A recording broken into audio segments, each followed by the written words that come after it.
disappointed in every one of you. I'm sorry, I didn't mean to offend you. I'm disappointed in every one of you. I kiss you on the mouth. No, I'm not cool with that. Just, I'm sorry. One more time. I'm disappointed in every one of you. I mean, I'm dealing with degenerate animals. I'm disappointed in every one of you. Disappointed in every one of you. All right, come on. Honestly, I can't do it, man. I'm disappointed in every one of you. Let me tell you why. It's gonna be all right, Nicky. Go ahead, shoot. He just killed a fucking man. What are you going to do about it? You happy because you got nothing? You don't got a thing. You happy because you got nothing? Lomito! Got nothing. I want to get out. I want to get out of this rat hole. I want to get online. I need BDA boxing.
All right. Welcome everybody to another BDA Boxing Podcast, broadcasting to you live from the True North. It's a good friend, Mr. BDA, and I sure am glad that everybody could be on board for this one. Fellas, in this episode, we got a fantastic one for you, as we're going to be covering the fights that took place yesterday. Potential Fight of the Year candidate, potential Knockout of the Year candidate, and I got to tell you, when you get those two things combined in one day, it's a pretty good day indeed. We're going to be talking about all of that plus more. We're going to be opening up the phone lines in about 50 minutes to an hour, depending on how things go. Before we get down to that, let's get the business out of the way, fellas. You know the drill. If you want to donate a couple of shekels our way, you're certainly welcome to do so with the Super Chat feature, although it's always better to join the membership program. That way you get more bang for your buck. Don't forget, you can also join the Patreon page. For as low as $2, you can finance our independent, hard-hitting documentaries. We're currently working on Boxing's Most Shocking and Obscure Moments of All Time, Volume 2. So stay tuned for that, coming very, very soon. And what else? Oh, yeah, don't forget, you can check us out on Spotify, iTunes, and Spreaker at your leisure. The most important thing, however, fellas, is you continue to like, subscribe, spread that BDA gospel, all right, fellas? Speaking of the follows, and by the way, you will notice that, yes, neither OBS nor YouTube have resolved the chat issue. There is some sort of a workaround, apparently, for that, but I don't know if I want to tweak too much of the code from that because I'm not a coder and I don't want to screw things up in the long term. So for the moment, I hope nobody minds if the chat looks that way.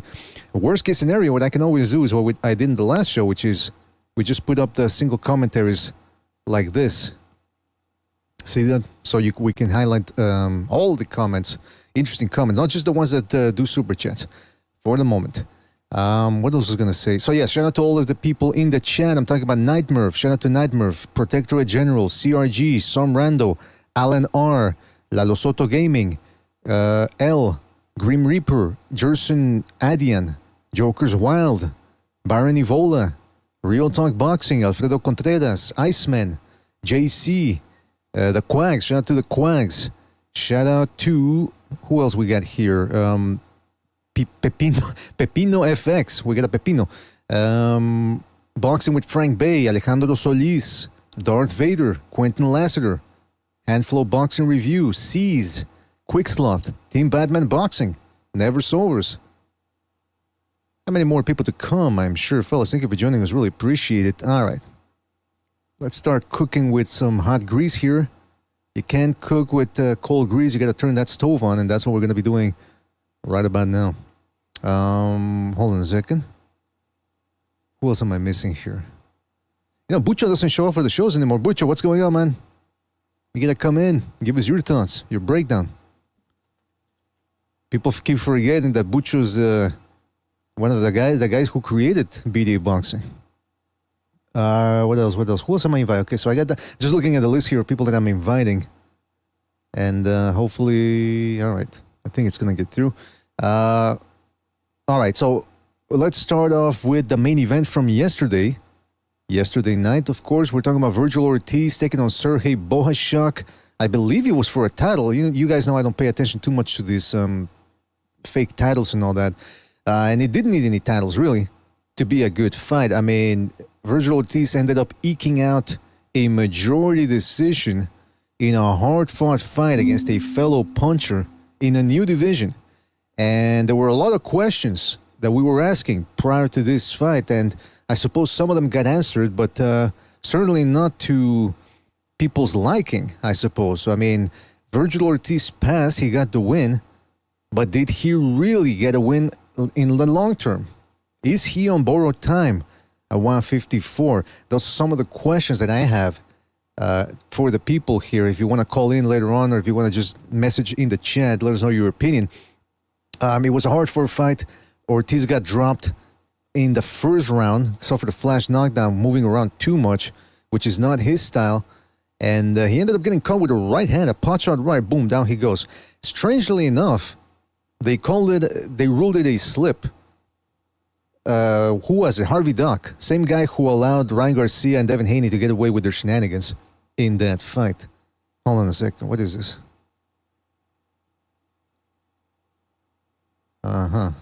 I don't know if I can do it. Well, Bucho's telling me that maybe I can zoom in on the chat. Hold on a second.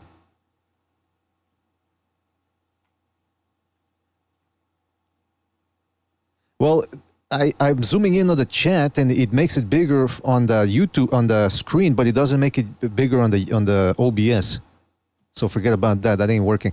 So yeah, Ortiz gets dropped, and then 3 rounds later, they come back. They take 2 minutes, or at least it seemed like 2 minutes, to rule and overturn the decision. I'm thinking, I'm all for instant replay in boxing. We've been talking about that for the past 15 years, at least 15 years. But it shouldn't. I don't know. I think it should be a little bit smoother than that, shouldn't it? They shouldn't take 2 minutes, because that's what's going to kill the momentum of a fight.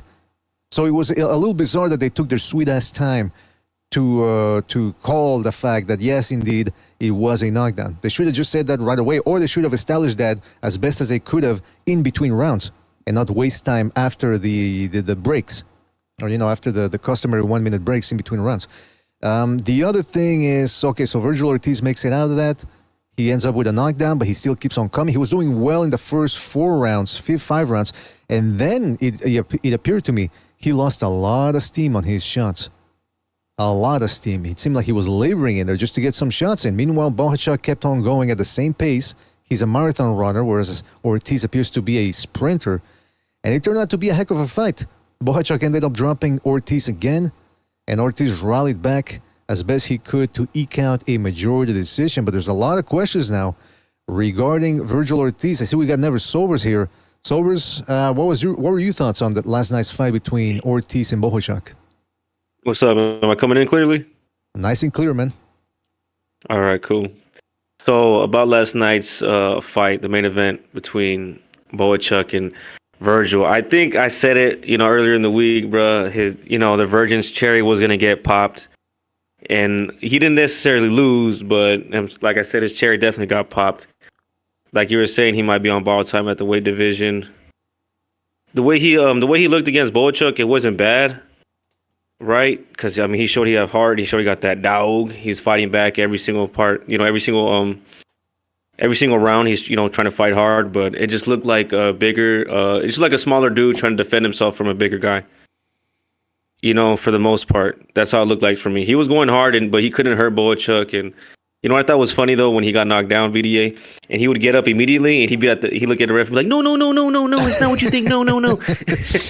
Like, Yeah, it was bro, he weird, went man. down. Stop it. Like, I've never seen a guy react that strongly or vehemently oppose a call like that. Usually they look a little disappointed. He looked like he was about to clock the referee.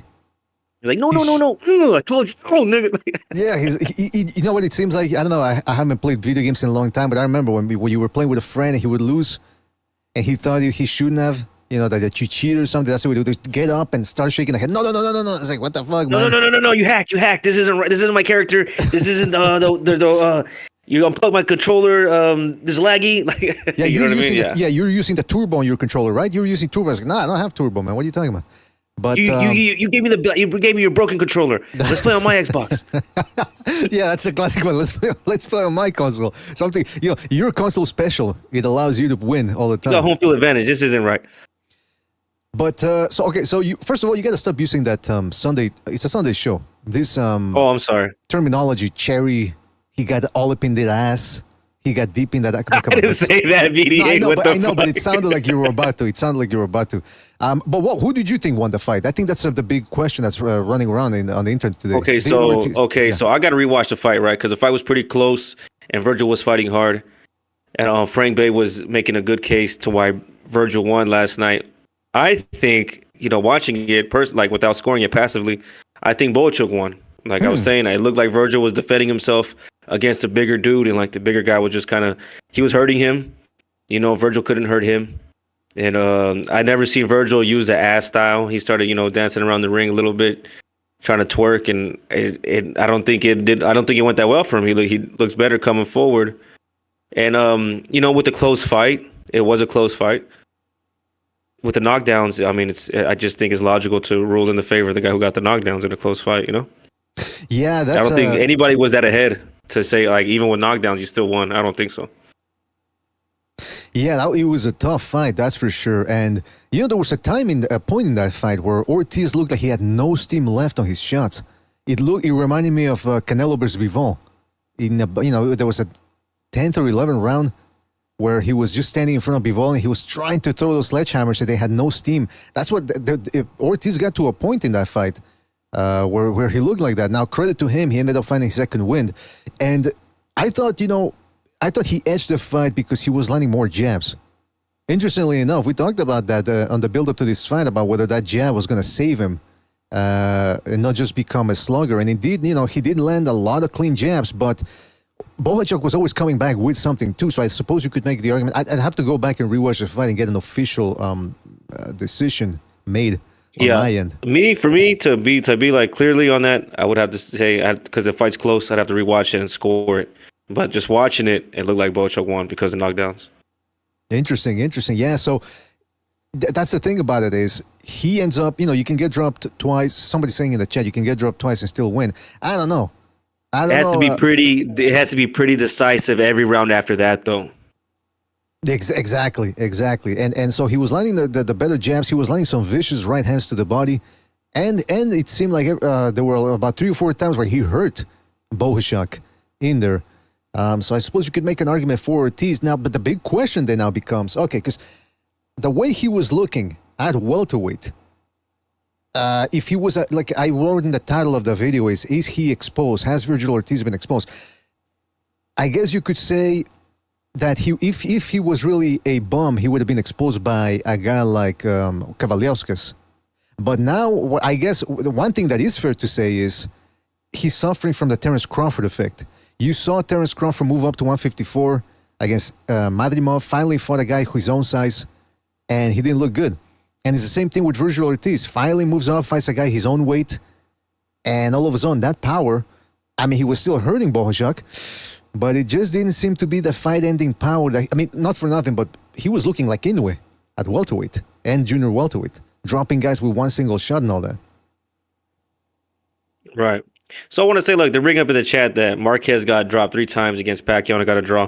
I was actually going to bring that up as well. You know how hard Marquez had to fight to get that fight back from unwinnable to just get a draw? Yeah.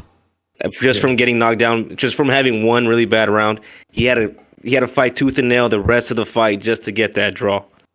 And some people think he won. The draws, take the knockdowns off, and he won. He didn't win because of knockdowns, bro. That's, you know what I mean? They mean a lot. Well, I'll give you, yeah, that's true. I'll give you my assessment of Virgil Ortiz. First of all, he showed very good head movement on the inside. I don't know why he decided sometimes to start. He did it about 2-3 times in the fight. He started moving around the ring, shuffling, meaning he would cross his feet. And whenever he would cross his feet, I was thinking, oh boy, you're gonna get dropped again, because that's how he got dropped in the first round, moving around the ring. Just stay in front of the guy with your head movement, he can hit you. But for some reason, he was trying to do that. I like the fact that he did show very good head movement, something we hadn't really seen before in any of his fights. And like I said, I like that jab. Now, what I didn't like was whenever he would slip a shot or a jab and he knew the right hand was coming, he would keep the left hand down and wouldn't roll with the right hand. He'd just eat it. And interestingly enough, once he was tired later on in the fight, in the last 2 rounds, then he finally started rolling with the shots.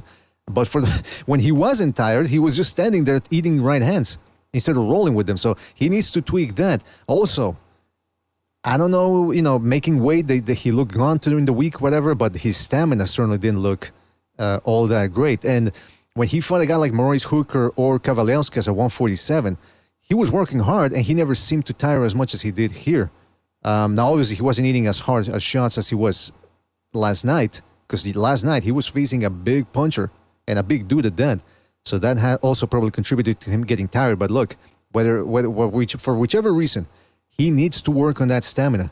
All that power, all that speed he has, that explosiveness, it ain't going to work out for him if he's out of it after 4 or 5 rounds. So he needs to work on that, and he needs to work on what veterans know, which is to pace yourself. Because it certainly didn't look like he was pacing himself. Here's the other thing. He was overreaching with overhand rights. And Robert Garcia told him, you got to stop overreaching. Stop looking for... It seemed, and I think Sergio Mora called it. He said he's looking for one big shot. He's looking to win with one big shot, and that's not going to work at the high level. If you keep missing with that big right hand, it's going to keep taking health away from you. Yeah, I was going to say, BDA, with, these guys that, Virgil Ortiz having that 100% KO ratio, that was... A really good thing about him was also going to end up being a crutch, because he was always going to expect to get the knockout. Just naturally, that's a dude who's like, yeah, I'm going to hit you and you're going to go down.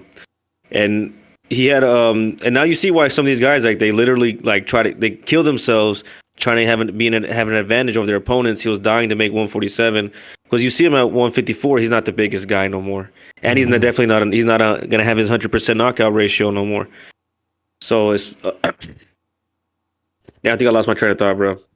Hey, well, like you're saying, like the mistakes he was making, bro, like he was overreaching and all that, because he was looking for that comfort, that crutch to get the knockout. And, he's just it's not going to happen at 154. But to be fair, dude, Bohachuk did look like a weight class above him. But that's like, finally the shoe's on the other foot. Like, now you're not the bigger guy. What are you going to do? And I want to touch on that. That's a very good point. But I just want to touch on something people are saying in the chat as well. Some rando makes a good point. He says, this is the same logic they tried to use against Ryan Garcia. He dropped Haney 3 times, really 5 times, he says, and they tried to say Devin Haney still won because he got up and fought back, laughing my fucking ass off. So yeah, there's always some different way of looking at the fight or judging it. The other thing I wanted to say was Booty Tootie, what a name.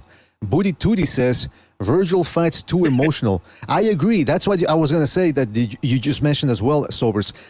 First of all, this is a dude that when he was questioned about him dropping out of fights by a reporter, and a reporter maybe intimated that, hey, maybe he's sick or something, or he can't make the weight, Virgil Ortiz shut him down, said, I'm not answering your questions anymore because you said some things about me. And I'm thinking, that's the name of the game, motherfucker. People are going to say, people are going to question you, people are going to criticize you, people are going to criticize you unfairly sometimes. You got to take the good with the bad. You can't just shut down everything you dislike.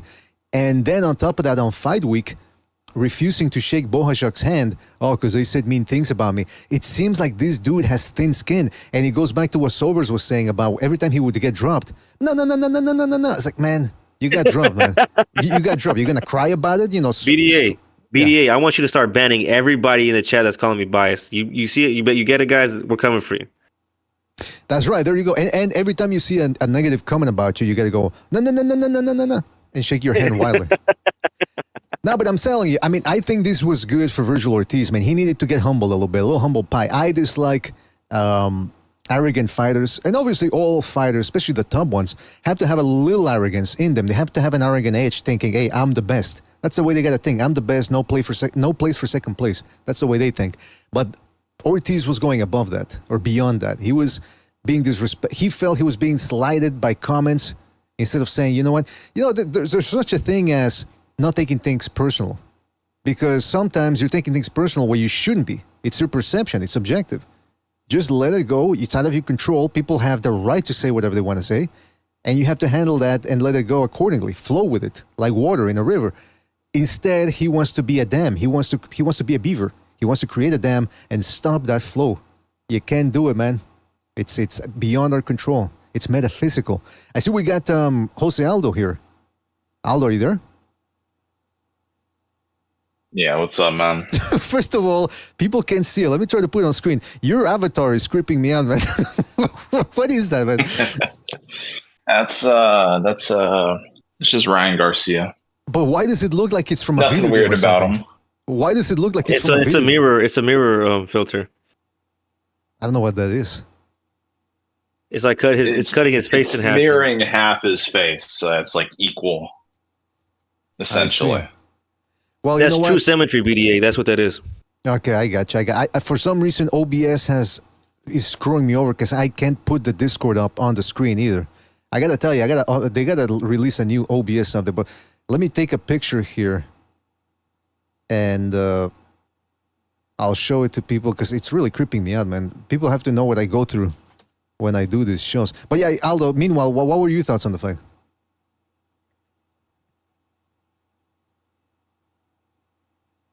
Well, I was watching it at work, so I didn't have the best connection, and I wasn't focused on it because I was like, you know what, I just want to enjoy the fight, looking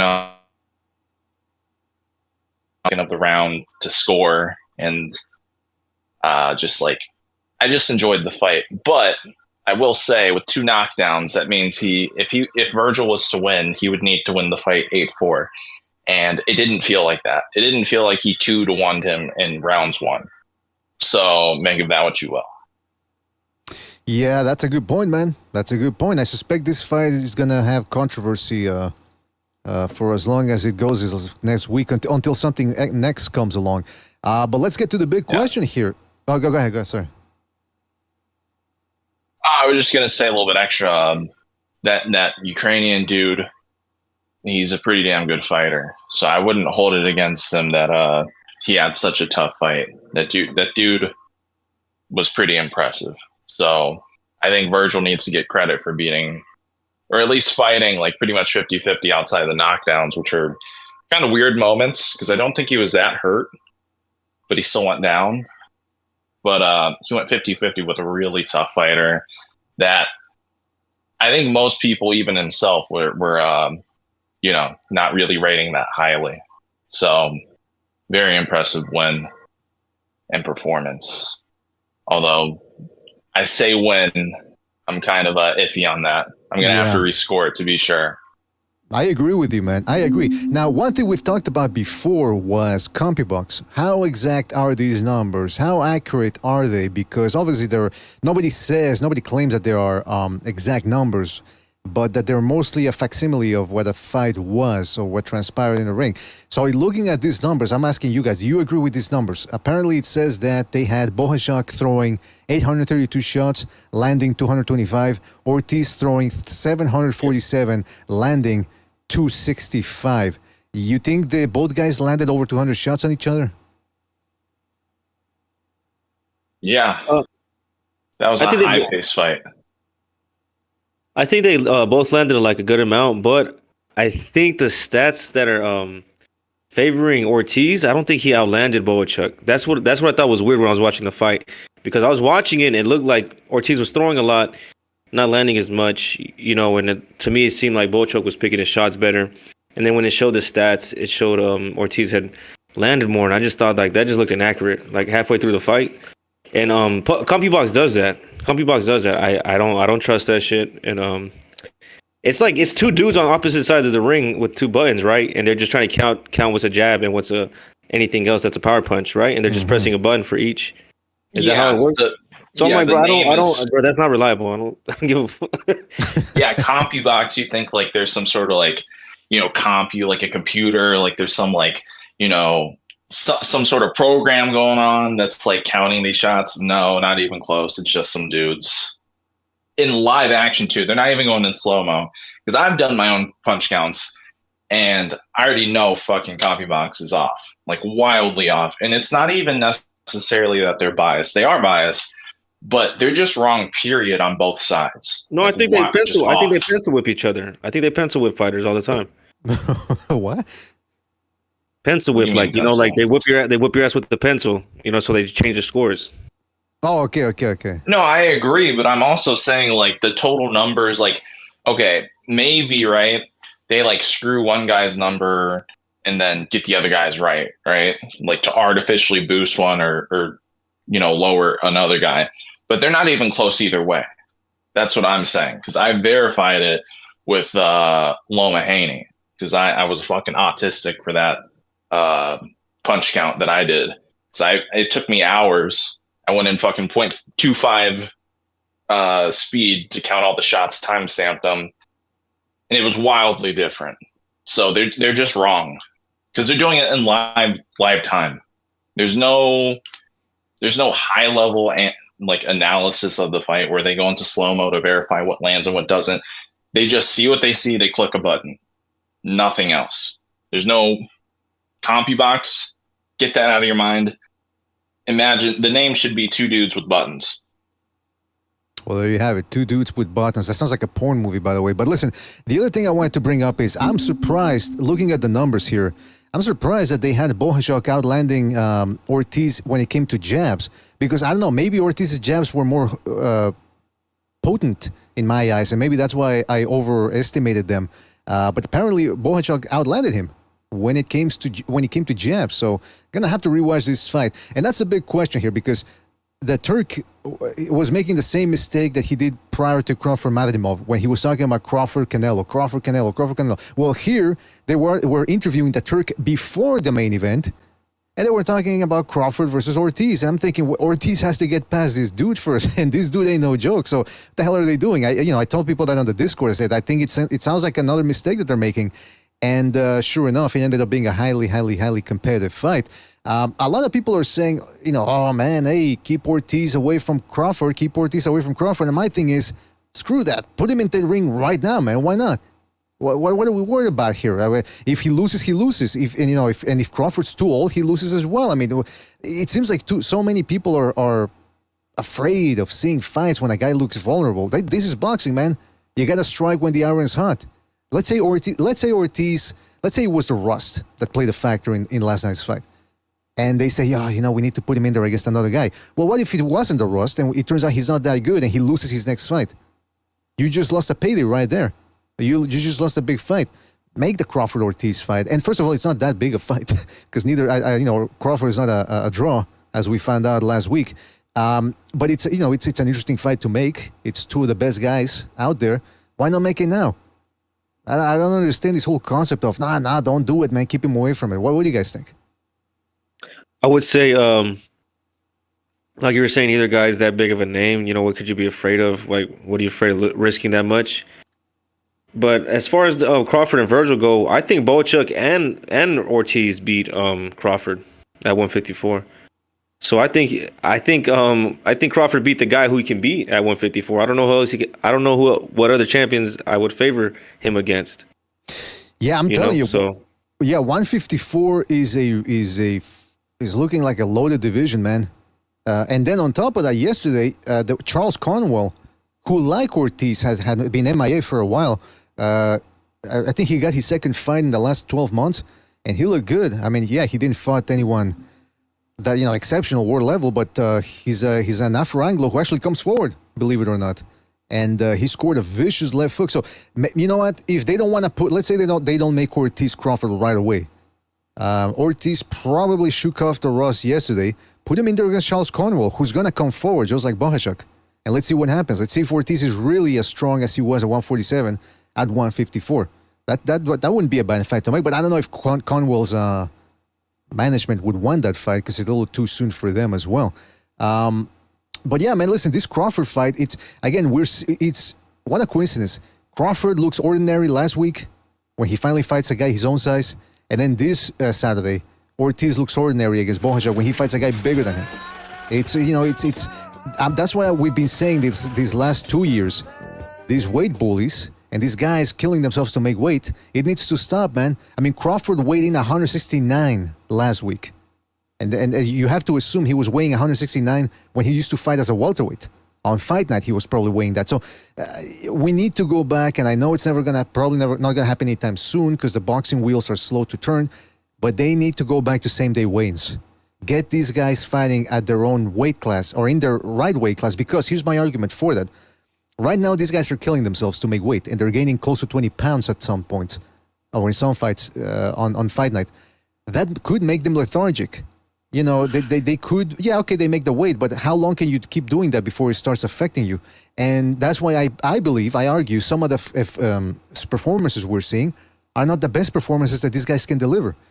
I think that if guys were to fight in their own weight classes, where they would at most have to, cut 10 pounds on fight night or on fight week, I think we'd be seeing a much better quality class of fights. You'd see guys much more explosive, much more mobile. Whereas, and on top of that, we wouldn't be seeing certain mismatches because there are guys, especially young ones, who can pull it off, gain 20 pounds in between fight night, weighing in fight night, and they have an advantage over their opponent, and it turns into a mismatch. We're not seeing the actual fight. We're not seeing a guy or a fight that's as close to 50-50 because one guy has an unfair advantage. So that's my argument for going back to same-day weigh-ins. And BDA. Yeah. Did you hear the interviews after the fight for Ortiz? I saw. Yeah, I did. He said, "You see how he didn't mention Crawford? He said that he wants to fight the winner of Spencer Fundora." Well, I mean, he probably got a reality check. He needed that reality. No, he did. I was gonna say, him and Crawford both started backpedaling on those big fights, right? Immediately after theirs. Exactly. Yeah. When they asked Crawford about Canelo, he was like, "Look, man, I'm just trying to go back to Omaha, eat some corn." You know what I mean?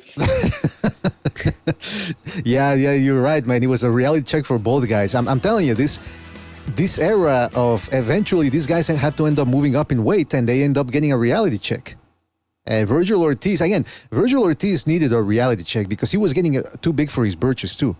Going after boxing writers, refusing to shake Bohachuk's hand because they dared to say that they'd beat him or that they had their way with him in sparring. I mean, I don't know. He seems to be too much on the edge. He needs to relax a little bit. I think it's all that ass that he's eating. Because I'm telling you, if you do that, you're a deviant. That's deviant behavior, and I think he's in that zone. Eating all that ass turned him into a deviant. I agree, bro. Probably slowed his reflexes. He probably got a little bit of what's it called? He got a bit like fecal particles on his mouth and stuff. It's probably impairing his breathing. You think he's been? Do you think he's been infected with parasites and they're mind control parasites that are making him turn crazy? Yes, I believe so. Damn. See, there you go. I had a feeling. No, they probably put lizards in his head, bro. He's probably gonna have eyes like Showbiz the adult roast soon. Ah, come on. Why you gotta go after Showbiz? He never hurt nobody. But I did want to say about the fuck. I did want to say about that. We're here. We're on the true path of the Crimson Cross, and I'm starting to get Never Sobers on board with this. The fact that all this banging around, having sex and all that, that's actually bad for your soul. There's nothing wrong with sex overall, but what I'm saying is the time that you put into it. Just like jerking off. If you're jerking off and you're sitting there in front of a screen for 5 hours letting that day go by, you're fucked up in the head. But if you do it quickly, hey, it's normal. And that's the same thing with sex. The less time you spend on it, the more pious you are. I am so pious, I am done in about 2 or 3 pumps. That's the way I work at it when I'm with a lady. And that's the way God wants it, and that's the way I respect it. The other thing we wanted to talk about, Crawford, Ortiz, they might have to hold back on that one a little bit, just like Crawford no longer wants to really get in there with Canelo. The question then becomes how much money could be there, because I don't know if you guys saw the Sheik was in the arena getting interviewed by DAZN. What did you guys make of that? Any thoughts on his appearance there? I was gonna say he looks like a. I made a picture of him, BD. What he reminded me of when I saw him. I'll put it in the thing so you can see. But I didn't really listen to the interview, to be honest. I really don't. Yeah, I can't say much. I didn't listen to it, so I can't really give it. Okay, here's my thing. He said they asked him about Tim Tszyu. He said Tim Tszyu is not on our radar. Okay, why is that? Well, I guess it's because Tim Tszyu said that he wanted to move at his own pace, and when you're with the Sheik, you move at his pace. Apparently, Right. Then they brought up Canelo, and he said, "Nah, Canelo." He started talking about how Canelo said things about. He sounded like Virgil Ortiz Jr. Talking about how he said some things about me that I didn't like. He didn't follow me back on Twitter, so now I'm mad. And I'm thinking, what the hell is he talking about? So for the moment, it seems like Canelo and the Sheik will not be getting into business with each other. But like I said in the last episode, never say never. Never say never. These things happen in the moment, but you never know what happens 2 weeks down the line. Maybe they finally do get into an agreement. Maybe they find that, hey, the relationship could be fortuitous for both of them. That don't write off the Canelo Sheik association just yet. Now, this is the photo that Silver. He looks like a capybara in a dress, right? With glasses First on. of all, he didn't have the dress yesterday, by the way. Just an observation. Oh, No, I'm just saying because it reminded me of that. But yeah, he does kind of look like. You're right, man. Look at that. he looks like a capybara, bro. Like same face. You seen that cartoon Arthur? No. Where he's supposed to be an aardvark? Some of the younger listeners will remember that. Well, wait a minute. What are you He's, implying? he's a cartoon aardvark. That's how he looks, bro. He looks like a cartoon. He's Well, what are you he's implying, though? what's it called? What are the animals that can move and talk? Chimpanzees? There's a word for it. No, there's a word for it. It starts with an A. Oh, anthropomorphic. Anthropomorphic? Yeah. That's what he looks like to me. Well, you know what's interesting about that is whenever I say that Crawford has orangutan arms, because he's probably got the longest reach of a boxer, especially for his height and weight class. And I say orangutan arms because that's the first thing that comes to mind. But people always want to make it racial. You see, I'm not making it racial. They're the ones that make it. I was like, why you got to be orangutan arms? Well, why do you want me to say that he's got sloth arms? Sloths are slow. It would make no sense for me to say he's got slow. I'll tell you who else looks like an animal. Jorge Linares. I've always said for the last 10 years, I said he looks like a vampire bat. You ever see a vampire bat? That's what he looks like. Doesn't have to do anything. So some guys look like animals. Yeah. Some guys look like animals, and Never Sobers is correct. The Sheik kind of looks like a Dracula-looking ass motherfucker. Look at that. He looks like a vampire. Look at the ears. He looks like he's about to fly. Yeah, he looks like he could be an extra in that movie, My Interview with the Vampire. He could be like Antonio Banderas' character.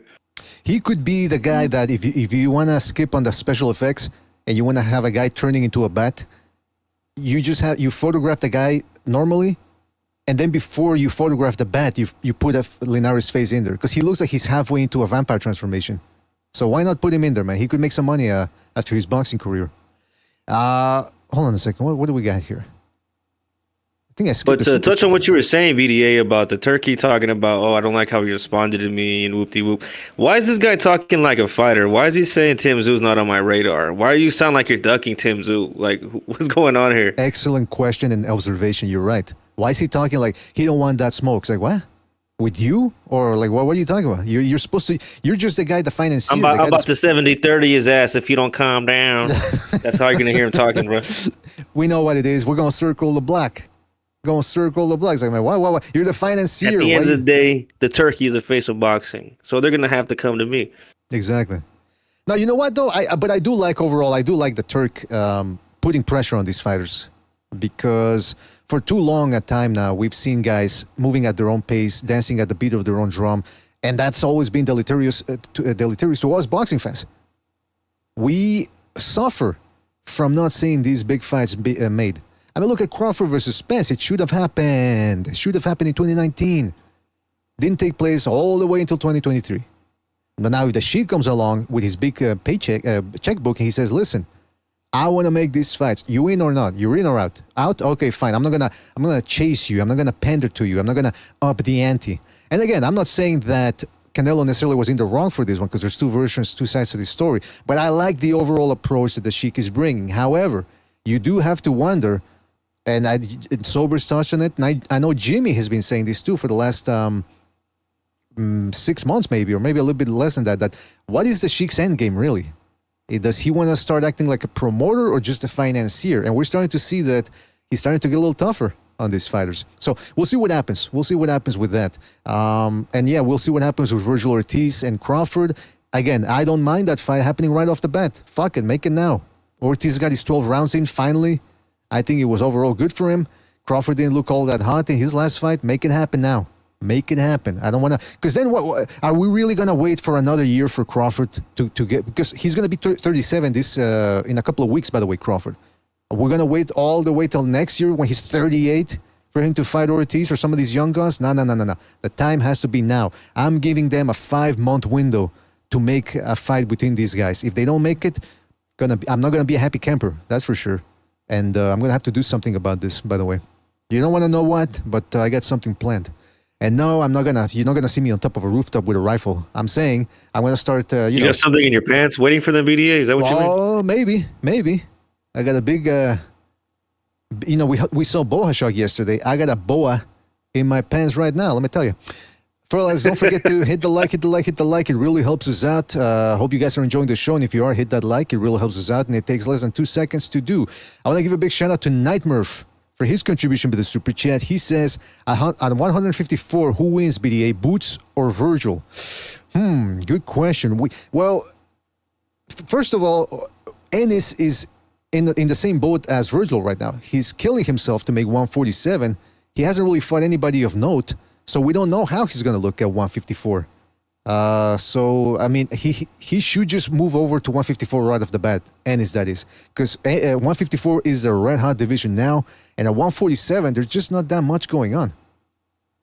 By the way, what is the AI saying here? The AI chat summary for what's going on in the chat says, viewers are discussing the latest match and their opinions on the fighters and judges. Some users think Jorge Linares... it disappeared. I didn't finish reading it. How do I get back the AI thing?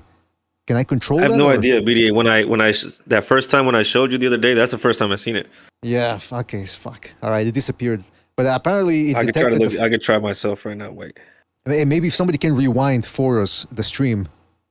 Baron Uvola makes a good point. He says, this auto-generated monitor is creepy as fuck. I agree, man. I don't trust artificial intelligence. I mean, I trust it insofar as I'll use ChatGPT and all that stuff, but whether I really...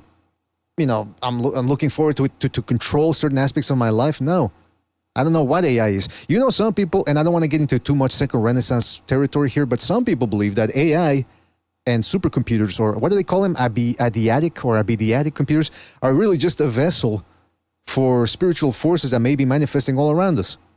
You know how some people believe in demon possession, right? Demonic possession, that they possessed people. Well, if a computer is a facsimile or a more crude version of a living being, how is it not possible that it could be possessed by some sort of entity? I don't know. Stay tuned for a second renaissance one of these days. We got to get back to basics on that one. Shout out to Sobers for giving me he caught the what it said here. Let's see what AI is saying. Let's see if it's not too creepy. It says... Of our conversation. Viewers are discussing the latest boxing match and their opinions on the fighters and judges. Some users think Jorge Linares was one of the best lightweights, while others are making lighthearted jokes about the fighters' appearances. All right, well, first of all, if it's talking about our chat room, I doubt that the jokes are lighthearted. There's nothing lighthearted about our chat and our viewers. These guys are the most vicious, despicable people I've ever seen. I think Hillary Clinton would have been apt to call them basket of deplorables. And I like them, because they keep us in check. But you have to admit that the people in the chat are a bunch of animals. And I wouldn't really want to meet any of them in real life. What about you, Silvers? Would you want to meet some of these? Would you want to meet some of these characters in real life? Maybe one or two of them. Maybe one or two of them. All right. No, I love everybody in the chat, man. Everybody. You guys make this show fantastic. I can give him a left hook, BDA. You can give him a left hook to the body. I don't know, man.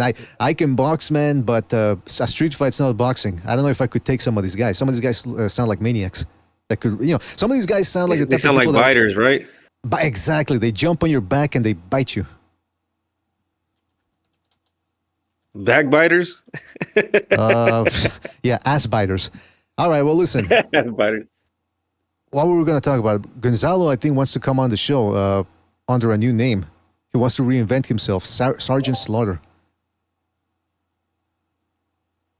That's what's up. Where is he? Oh, just to say, shout out to the guy, Kabich Nurgo Shidov. That's a pretty funny name, bro.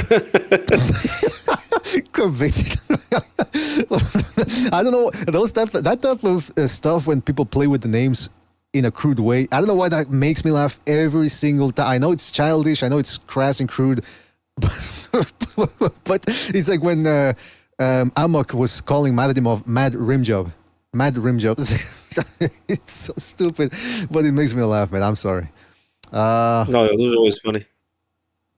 All right, so we got to talk about some of the other stuff that happened last night. Lindolfo El Tanque was telling us that Delgado versus Flores. Was that the guy who he was fighting? Yeah, it was Brian Flores. Brian Flores, yeah. That was I didn't catch all of it because I was trying to, the main event was about to start on the zone. But Tanque was right, man. That was a tough fight. Yeah, Brian Flores started coming back right near the end. He started fighting real hard, kind of looking for the knockout. It was kind of, a real boxing match at first, but, near the end, these guys really started trying to, the guy Brian Flores really started trying to push it and try to finish Lindolfo, I think. Yeah, but it was a little too late, right? Fun. Yeah, it was too late. It was too little too late. Yeah, it was like, bro, in the 8th, 9th round. That's too late. You should have been doing this in the 5th and 6th.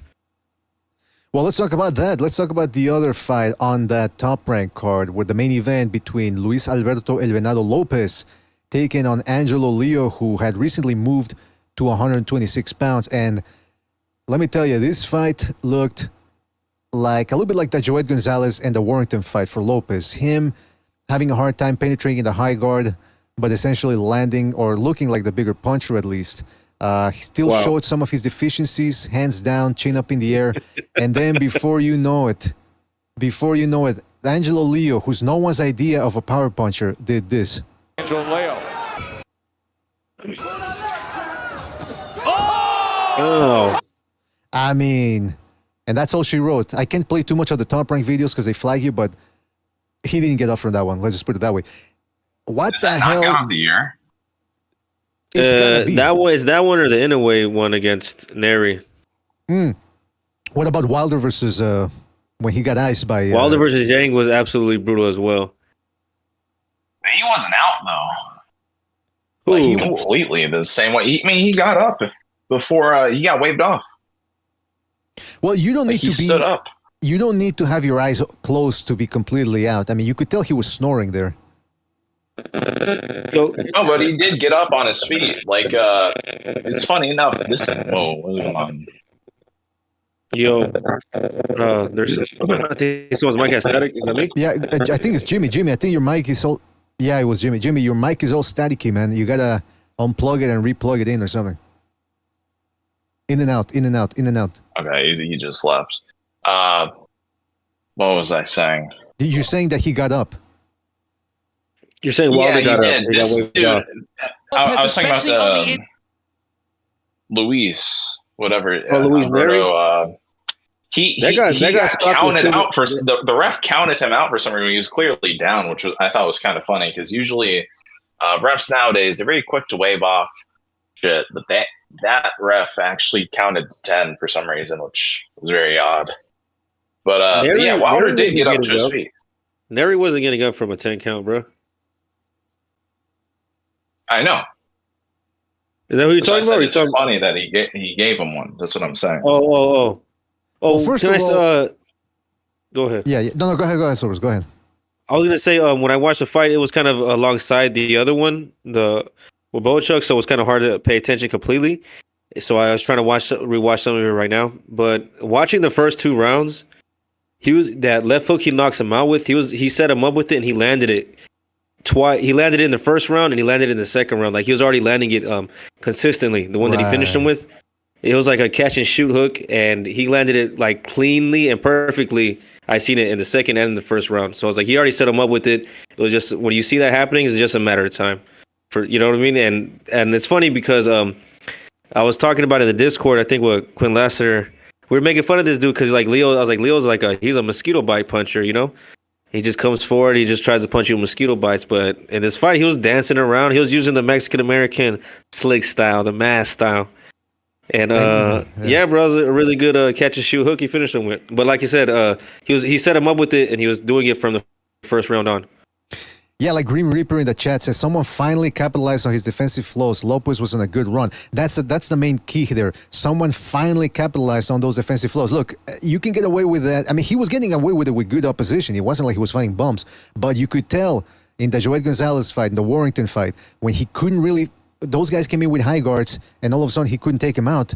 And he started looking a little lost, and there's like, well, what do I do? Do I just keep punching? Do I start flying around the ring like an eagle? Do I, he started squatting against Joet Gonzalez. He would start squatting up and down in the ring, like he was doing, like he was squatting at the gym or something. I think, what the fuck are you doing? He ran out of ideas when he couldn't find an opening. And then on top of that, what the fuck's he doing? Coming in there, chin up in the air, trying to do the shoulder roll, the Philly shell with the chin up in the air. It's like, man, people have to stop trying to do the Philly shell. That goes for Virgil Ortiz too. He was trying to do it at certain points, and this dude got caught. And yeah, Leo, believe me, maybe he's stronger at 126 than he was at 122, but he's not a big puncher. He just caught him on the tip of the chin. And if you got it doesn't matter who you are, whether you got a good chin or not. If you got your chin untucked and somebody hits you in the tip of it, chances are you're going down and out. And that's what happened with Venado Lopez. He screwed up.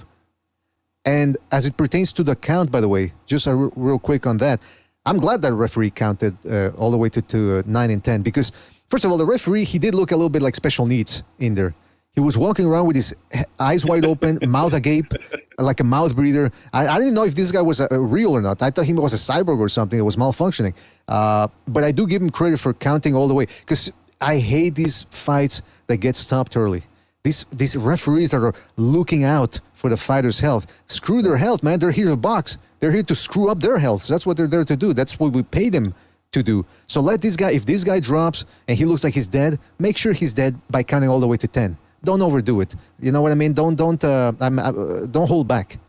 I've been saying that for a long time, man. I've been saying let them fucking go out on their shield. Let them get knocked out. No controversy. Like it's very rare when like a dude just getting beat up and when the ref actually needs to step in. Like nowadays, it's just they're so eager to just jump in. It's like what nothing really even happened. Like we're not going to see great moments of like comebacks anymore. Like imagine how many great fights, potential great fights, have been ended because these refs have been stopping these fights early. Exactly. Bingo. We don't know. Like that's the crazy thing, but. Hey, you know what though? Even though I've started to dislike Jack probably Reese, countless. If you guys notice, probably it is countless. Literally. Go ahead, Gonzalo. Go ahead.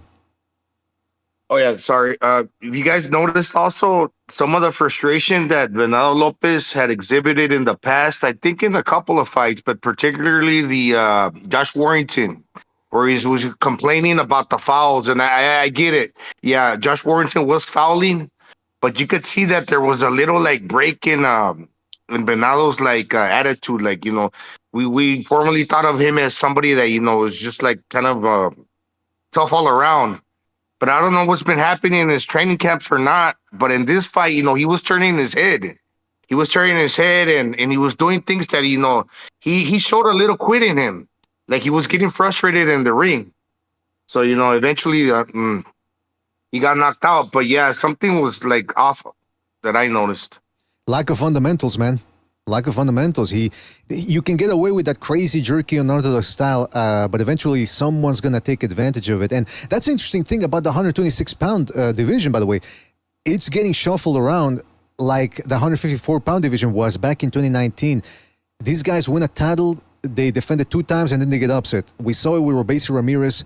We saw it with, we saw it now with Lopez, and there was another dude. Who was it? Let me check the ratings here to refresh my memory. Ring Magazine still has Lopez number 1 because they haven't updated the list. Lee Wood, that's another dude. Even though he reclaimed his title, he got upset too not that long ago by Mauricio Lara. And then he comes back and upsets Mauricio Lara by outboxing him. So, yeah, this division is all over the place, man. I still want to see some of these big matches happen. But now the question is, Divino, Rafael Espinosa, El Divino, he's the one that beat Robeisy Ramirez last year. Is it his turn to lose a next fight? Or is it Nick Ball's turn to lose his undefeated record? You never know, man. Then you got Brandon Figueroa. Like, what I'm saying is, guys, looking at this list, it seems like anyone can beat anyone if you pair them, if you match them up against each other, right? Yes, yes. I It's a don't very know if Navarrete in that division or he moved up, but he's probably going down. But he just lost two as well. So including the Raymond Ford guy. So yeah, all of those guys have taken L's. Kind of reminds me of the 154-pound division where it's interchangeable. Yeah, man, that's the thing. Now, I will say this though. Now, Arleta is finding a stupid move, 135. He should go back to at least 130. Meanwhile, Raymond Ford, who lost a race within decision against Nick Ball, he said he's moving up to 130. So I don't know why Ring Magazine. I suppose Ring Magazine is waiting for him to actually have a fight set for 130 before they actually take him out of the ratings. But he said he's out. He was having too hard a time making 126. But still, 126 is still a formidable division filled with interesting names. Some power punchers, sluggers. I mean, you name it, they got it, man. So it's a shop of boxing. It's a buffet, if you want to say it that way. What else was I going to say? Just imagine BDA Inui moving up to 126 right now that it's in disarray and taking over. Yeah, you know what? Now that you mentioned that, Gonzalo, yeah, I think Inoue could beat certain guys at 126, but he would have to be matched carefully there. Because there are some fights that would be stylistic nightmares for him. So he said he's staying back at 122. If he takes care of business against Donaghy, I want to see him in there against Akhmadaliev, MJ, that is. Although MJ does need to stay busy fighting between. And you never know. He was already upset once by Tapales. Hopefully he doesn't get upset anytime soon before he gets that Inoue fight. What else was I going to say about that? So yeah, so that's it, man. Venado Lopez. I wanted to see Venado Lopez against Roberto Ramirez. I still want to see it, but now maybe Venado needs a tune-up because he got a taste of his own medicine yesterday, getting knocked out. And again, I reiterate, if you stand there, I don't care how good a chin you have. If you're standing there with your chin up in the air and you get hit clean on that tip of that chin, you're gonna feel something. Maybe you don't get knocked out cold, but you're certainly not gonna be winning for the fight. Don't forget, fellas, to hit the like. It really helps us out. And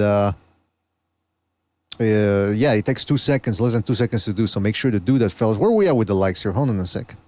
Listen, we have to count this officially. Give that like button a double jab.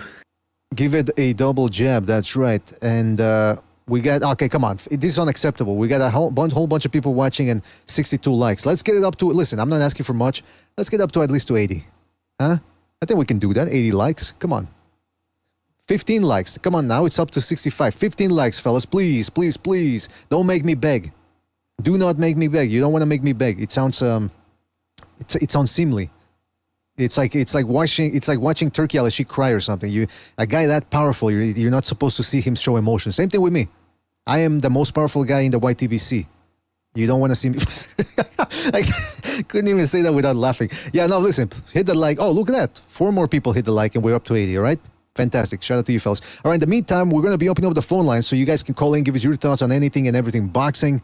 Hold on a second. I'm opening them up right now, and I think they're set to go as soon as I hit the green button. Welcome to Blog Talk Radio. Come on. Hopefully they're working this time, because 2 weeks ago they weren't working. Hold on. Let's just get confirmation here. To start your show now. Your show will go live in 5 seconds. 5 4, seconds, fellas. 3, 2, all right. 1. So there you go. The number's right there in the left-hand middle portion. Actually, it's in the middle of your screen right now. But it should be up all throughout the show in the left-hand middle portion of your screen. All right, fellas? So make sure to call in. Please keep your calls nice, tight, and succinct. And yeah, man, we'll try to get to everybody here today. What else we had? Okay, so what else do you guys want to mention about these fights? Anything else that might have escaped our grasp or observations?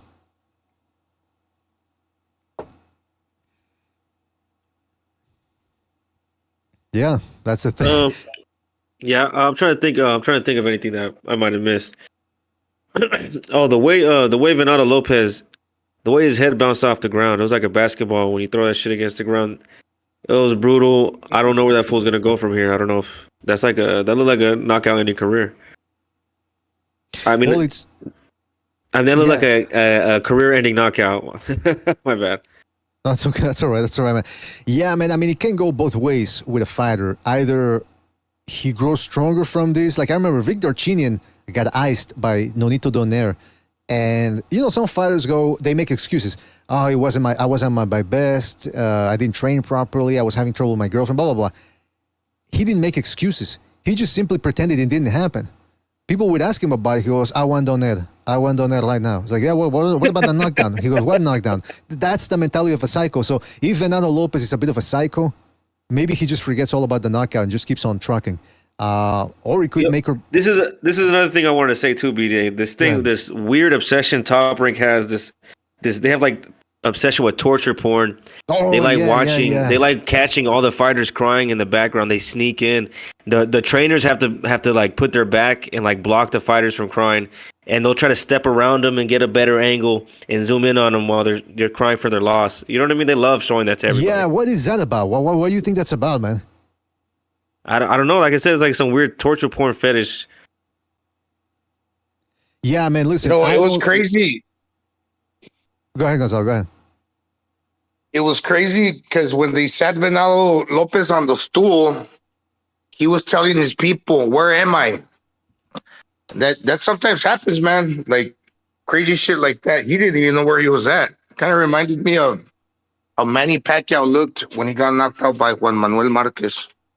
Well, yeah, because I've never been knocked out, by the way. I do the knocking out, but I've never been knocked out. But that's something that's very common with knockout victims. You don't know what happened. I remember Bob Foster said, the light heavyweight champion from the 1960s, he moved up into heavyweight, and he fought Ali, he fought Joe Frazier. Frazier knocked him out cold with a left hook. What else?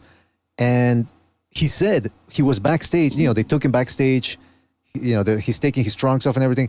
He started putting on his socks on. And his trainer said, what are you doing? He goes, I'm preparing for the fight. He says, the fight's over. He says, what? He says, yeah, you got knocked out. He said, I got knocked out in front of everybody? He says, yeah. He thought the fight was just about to start. So, yeah, man, when you get knocked out cold, you don't know what happens. It's like waking up from a dream. So, yeah, man, I don't understand. Yeah, I don't understand why these guys on ESPN, like Sober said, are obsessed with going backstage and catching people crying. It's unseemly. It's uncomfortable to watch that. Yeah, I don't know if they're trying to show like a human aspect about the sport or whatever, but no one wants to see that, man. Let him deal with his loss. Yeah. Alone. Like, you don't got to humiliate him. Like, what the fuck? By the way, someone in the chat says, don't y'all make fun of Don't y'all make fun of Shakur for crying? I don't think I've ever made fun of him for crying. I've made fun of him for punching women in parking lots and assaulting people. I don't think I don't remember him making too much fun of him for crying. And be that as it may, the point still stands. I don't want to see people crying. It's uncomfortable for me. And, people are going to start making fun of them for crying as well. So it just compounds. I don't understand. What's that? Stevenson is gonna cry mid interview, but now Lopez went backstage and tried to be alone and deal with his loss. You know what I mean? Exactly. Yeah, that's another. That's a difference there, right there as well. People just don't understand nuances and context apparently. But I don't know, man. It's whoever's in that truck over there at ESPN giving the directions.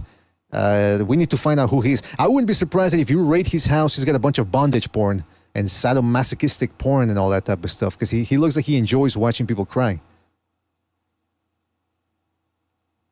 Hey, listen, we got Jimmy. What's that? No, go ahead. No, go ahead. No, I was going to say there's levels to crying.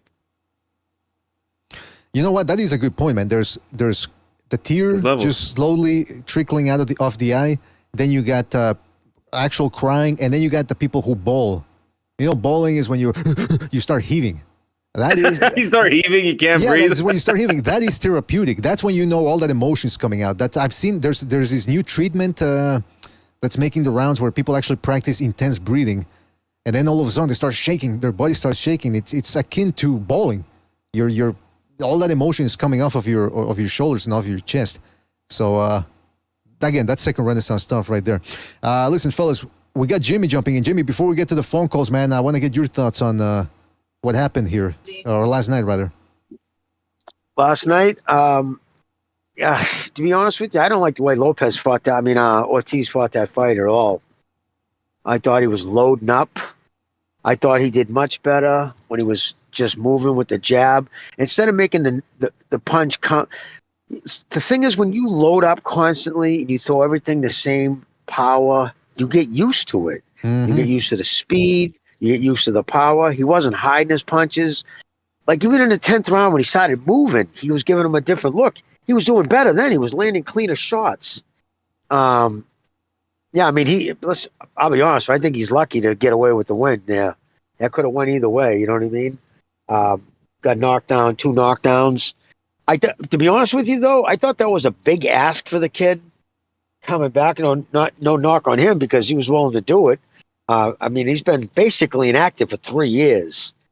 To come in against a power puncher with length and, decent trained kid. So that was a big ask to begin with for Ortiz. So, good on him for doing it. He got the victory. But he still is doing that same thing he's been doing. My biggest problem, my biggest knock on him from day one is loading up on the punches. I don't know if you guys caught when Garcia was telling him in the corner, stop loading up, stop loading up. Like, fucking throw someone a little, take a little off something, throw someone more speed. Did you notice like the Russian kid, the Ukrainian, he was pushing a few punches now and then. He was just kind of snapping some out. There wasn't nothing on him until then he saw an opening and then you lay into it. It just makes the punch, it makes it more effective. And it changes the speed of the punches. It keeps the fighter you're fighting off balance. When you're doing everything the same way at the same tension, I'm just telling you right now, and I know a lot of people are pissed right now with this, but if he continues to do that, like someone like Boots Ennis will pick him apart at 154. Absolutely pick him apart if he tries to fight Boots that style, with just coming in, jabbing, and loading up one shot at a time. You can't do it. He's got enough talent that he doesn't have to do that. Like Garcia wouldn't be telling him not to if he didn't know he could do something different. You know what? So maybe it's good that he didn't get a knockout because that's part of the thing in boxing. A lot of people fall in love with their power. They fall in love with that knockout streak. So they're going to try to take everybody out with every punch. And the thing is, when you start getting up there with well-schooled fighters, especially someone with length, they'll eat you up. They'll eat you up. If they have any kind of a chin, they will pick you apart. And I don't like to. Like on the first knockdown, you see how nonchalant he was with his hands? How lazy he came out of it? He spun around, his hand down by his waist, kind of half-hearted bending. So he caught a temple shot, just enough to slap his equilibrium away, and he slipped down, his gloves touched. It wasn't an absolute knockdown. It wasn't hurt, but it goofed him up enough that took him down. The second one was a definitely knockdown. So when you get put down twice in a fight and you walk away with the win, that's one of those ones you go back to the drawing board and say, okay, what do I got to do different? And he's going to look and he's got it not so nonchalant. Don't be so casual with your defense. You know what I mean? But again, that's all. And again, you got to take into the fact that he hasn't fought really in 3 years. So I'm proud of the kid that he went out and fought a power puncher at 154 after 3 years off. All kinds of props for him. The kid's as tough as nails. He'll fight anybody, and he does have power. But his power would be even that much more, devastating if he changed up his punches. Stop loading up with every fucking punch. But you know what that's else, pretty Jimmy? much my take on the fight. Jimmy, you mentioned the fact that he kept loading up. The other thing that Sobers mentioned too earlier is the way he was reacting to knockdowns. I understand that if you feel like you didn't get dropped, you should be a little miffed or a little angry. But he was acting like a petulant child, and it just brought up the fact that I think Ortiz got a little bit too big for his britches too. The attitude problem. I want to ask you about that, but I want to preface it with some examples. Remember when he dropped out of a fight? And some reporter questioned, well, maybe it's because he couldn't make weight and that's why he dropped out of the fight. And he ended up banning that reporter from asking him questions because of what you said. I'm not going to take questions from you. And then against Bohachuk, he refused to shake his hand in the last press conference earlier this week because they talked about him. They dared to downplay him as a fighter. And I'm thinking, don't you got to have a thick skin to be in this game? So I think you're right. Would it be fair to say that maybe those character philosophies translate into the ring in that he wanted to get that knockout out so bad because he gets hot under the collar a little bit? Yes. And I would say also he cares He even said it in the ring, in the in-ring interview, when they asked him, "Why do you care so much what people say?" And he says, "I probably shouldn't, but I do." He gets on. I mean, listen, he was telling. I mean, he went after that 19-year-old kid, Jack Atler, whatever his name is, on Twitter. He was telling people, like, going on, like, kind of like really going at this kid hard. And I guess they used to talk on the DMs, and the kid Jack said one thing that offended him, and because Jack told me to DM because the kid been following me forever. And he's like, I said one just off the cuff, maybe half a joke, and he blistered me. And on top of that, started tagging other people into the DM saying, cancel this kid, blah, blah, blah. So, yeah, he's a thin-skinned dude. Some people are, you know what I mean? Some people take, because like he said, he said something very important in that invite. I care about the fans. He wants to entertain. He loves the knockout, right? He loves the fucking crowd screaming and shit. So he does care what people think. That can work against you. It can work for you. You can have the Shakur system, right? I don't give a fuck what anybody thinks. Says that, but when he really does. But you can have it like him, and that it works too much on him, that he's trying too hard to please fans. Yeah, you know what? And I'm That's telling a good you, point. yeah. Sorry, go ahead. Oh, no. What? Say what you're going to say. I was going to say, you made a great point in that at least he tries to entertain the fans, whereas Shakur Stevenson, like you said, he doesn't want to entertain people because he's afraid, fundamentally. And then on top of that, he says, I don't care, but he keeps going back and forth with people on Twitter. So at least be honest about it and say that you do care, but that you're going to fight the way you want to fight because you want to preserve your health. That I could at least understand or go with. But saying, I'm going to fight the way I want to fight. Shakur knows he's right. Oh, sorry, I didn't mean to step on you. No, so that's okay. It's okay. Go ahead, man. Go ahead. But no, Shakur knows people are right. His style isn't entertaining at all. That's right. And he's never going to have a hardcore fan base. He just isn't. Where Ortiz is the type of fighter, his fans are going to live and die with him. Like he'll have fans travel for him. Because I've also heard that he'll hang after, sign everybody's autograph. He's interacting with everybody. But listen, he's got great power. I think he carried. There was a few shots that he wound up. If he would have connected, he would have put that kid's lights out. You could see his timing was off a little. He missed a couple of big punches that I think if he was sharper, fighting more regular, they would have landed. I think in a rematch, I think Ortiz stops that kid. All I'm saying is, that's not. Yeah. Maybe. I mean, I want to see a rematch, man. I want to see a rematch. Why not? Make it happen. But all I'll say is, for a guy that eats ass, you can tell he's a risk taker because he's eating ass, he really should have thicker skin. He should have developed some sort of natural immunity to life by going down into the abyss. He's going down into the abyss. He's staring right into it, and yet he's got thin skin. I don't know. Something doesn't add up here. We got to go to the phone calls here real quick because people... Mm-hmm. Sorry. I got to go to the phone lines. Well, there you go, yeah. I got to go to the phone calls because people have been waiting. I don't want to leave them hanging too much. Well, we'll get back to the panel here. Percolate on your thoughts, fellas. Make sure to think about what you're going to say. That way, I'll give you a little time here with the phone calls. Let's go to 773. 773, you're on the air. 773, what's on your mind? I didn't even watch the fight. I didn't have to. I just saw some highlights. But after I heard about the results, that's what I've been ranting about for years. In a close fight, it goes to the A side, as usual. Par course. It just seems to be, and if it isn't a knockout, then it's always a close fight. It's always, people can argue, well, this round, it always seems to be the case. They always got the argument for why this fighter won. Well, he did this and that. Just give the right guy the victory. Just give the damn right guy the victory. I know you want to set up the Ortiz versus Crawford. You got big plans for this and that, but just give the right guy the victory for once in their crooked lives, man. You know? Yeah, is that too much to ask? Is it too much to ask?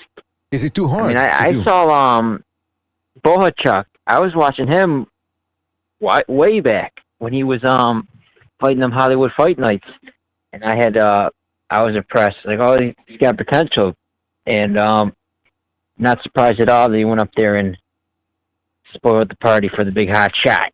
Where's Ortiz? Hey, man, I wanted to ask you something, K-Dog, before we move on, man. I know you're more of an MMA guy. than boxing. But what do you make of this September duel between Canelo and the UFC?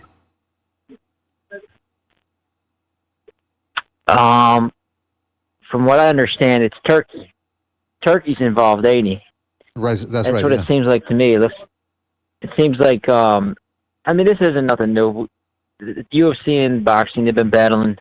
Remember that one time Canelo was, I think it was versus Kovalev, where they're sitting on the couch waiting for the fight nights to be done for the UFC fights, big pay-per-view, so they could go and do their entrance. So this isn't nothing new, but I am intrigued because Turkey Head, he's funding it. He's like producing, sponsoring the Spear event.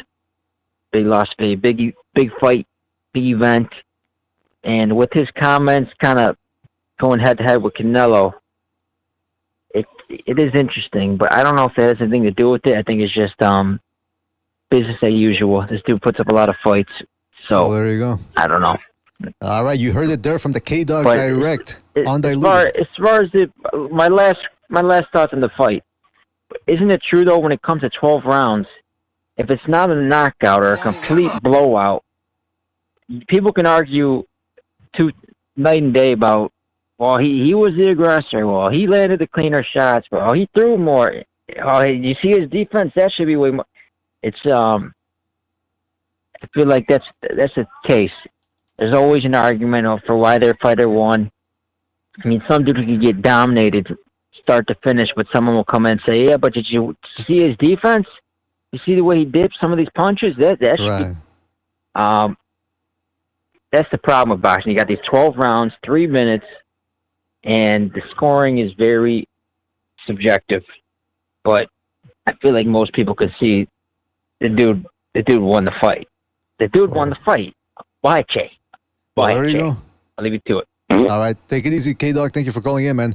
Really appreciate it. Hey, don't forget to hit the likes, fellas. Hit the like. Really helps us out, all right? And don't forget to call in. The phone number's right there in the left-hand middle portion of your screen. I see we're 5 likes away from 100.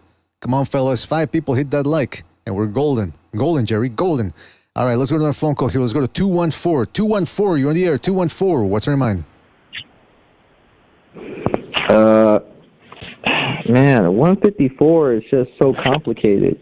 Like, you don't know who really is the best. I'm not convinced that Crawford's the best at 154. I really not.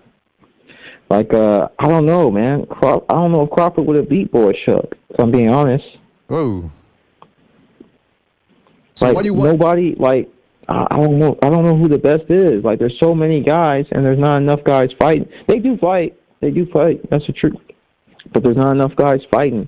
Like, Bohachuk was a guy that got knocked out at 160. Like, if he could fight at 160, that means he's a bigger guy.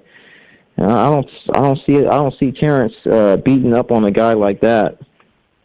And, you know, man, Tim Tszyu. I'm convinced that Tim Tszyu is probably one of the better guys. You know, I don't know. I don't know who's the best. I still think that Jesus Ramos would give anybody trouble at 154, even Terrence Crawford.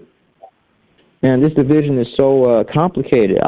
There's no real clear best guy.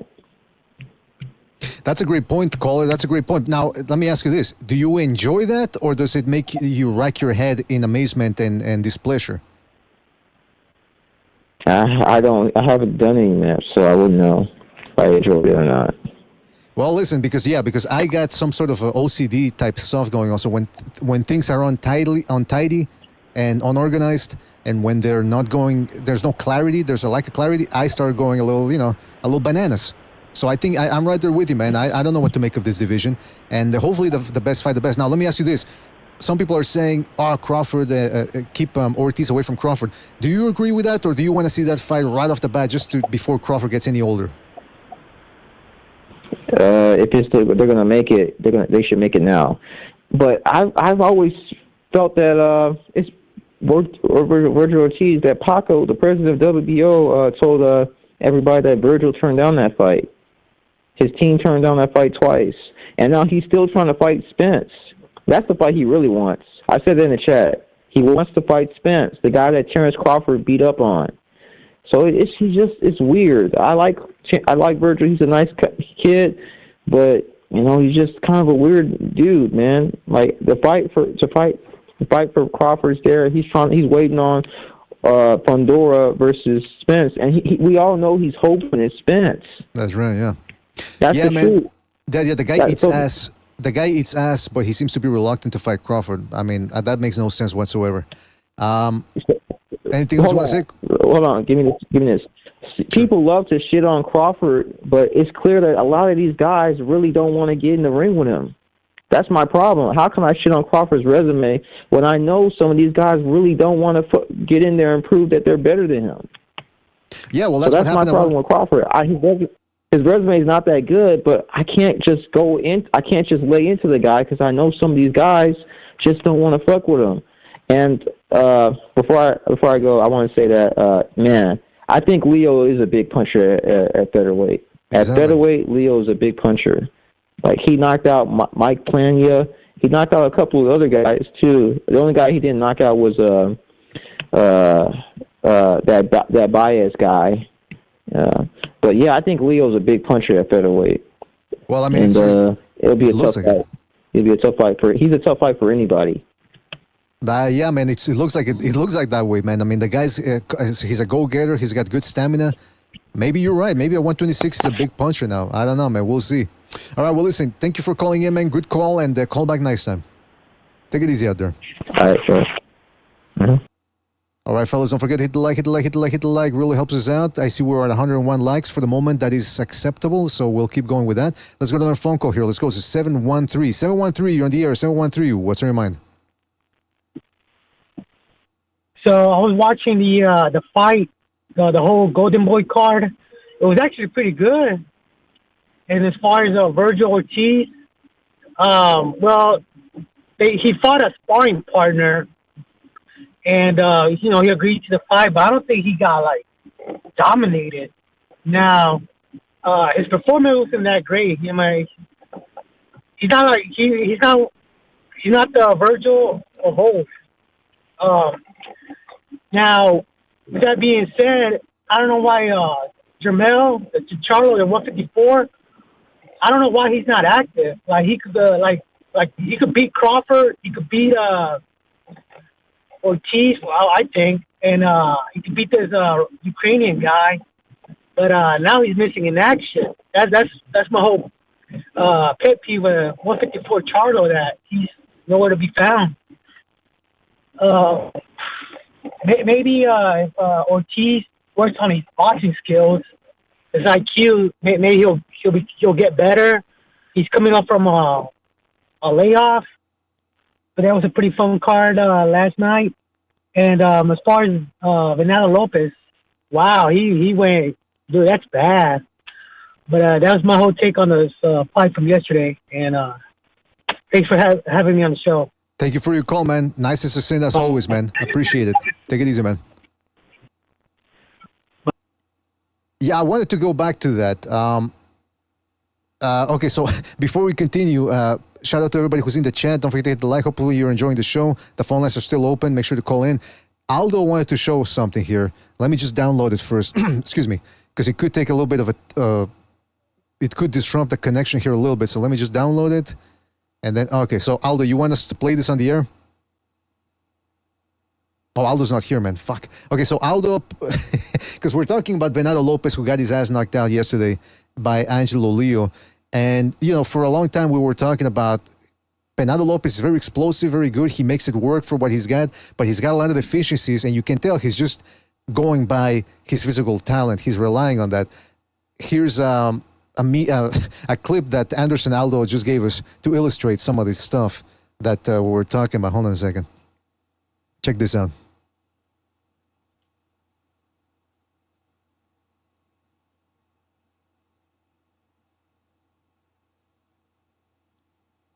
Look at that. I mean, that dude is all over the place. Coming in. Check this out. Okay, first of all, he's showboarding, jumping in wide open, chin up in the air right there, begging to be hit by an overhand shot. That's just one example. At least Navarrete is unorthodox, but he keeps his chin tucked in. This dude was just flying with it. Yeah. There's audio in the video too, man. Oh, you want me to play the audio? Because, well, the audio might be problematic, man. But what's the audio saying? Just listen, man. I said it was a meme. It wasn't just a clip. I mean, the clip is funny. Sorry. All right. Let me play with the audio then. I think there's a couple racial explicitives, but nothing it was too actually, much. Well, let me play. Let me play with the audio. Okay. Come on. How big was this fight? He needs a knockout. That's the only way. We have Lopez pointing to the crowd. And then assault. Well, I mean, somebody's been using the Hanna-Barbera cartoon sound library there. so yeah, it was just a little shit post, but I like the dude. I mean, it was obvious, right? I mean, you could tell just by watching him, and even in his wins, he was going to lose eventually. But he's a fun guy, so it is sad to see him get, especially so brutally, to lose. It's very disappointing, but not surprising. Yeah, I saw it coming, man. I didn't expect Leo to do it, but I thought that maybe a guy like Lopez Ramirez was going to be able to do it, or maybe Divino Lopez, but it wasn't a shock. When I saw it happen, I was like, "Fuck, that's a great knockout." And then I started thinking, "Yep, we all sort of started coming." By the way, Jimmy, did you watch this Venado getting his ass knocked out?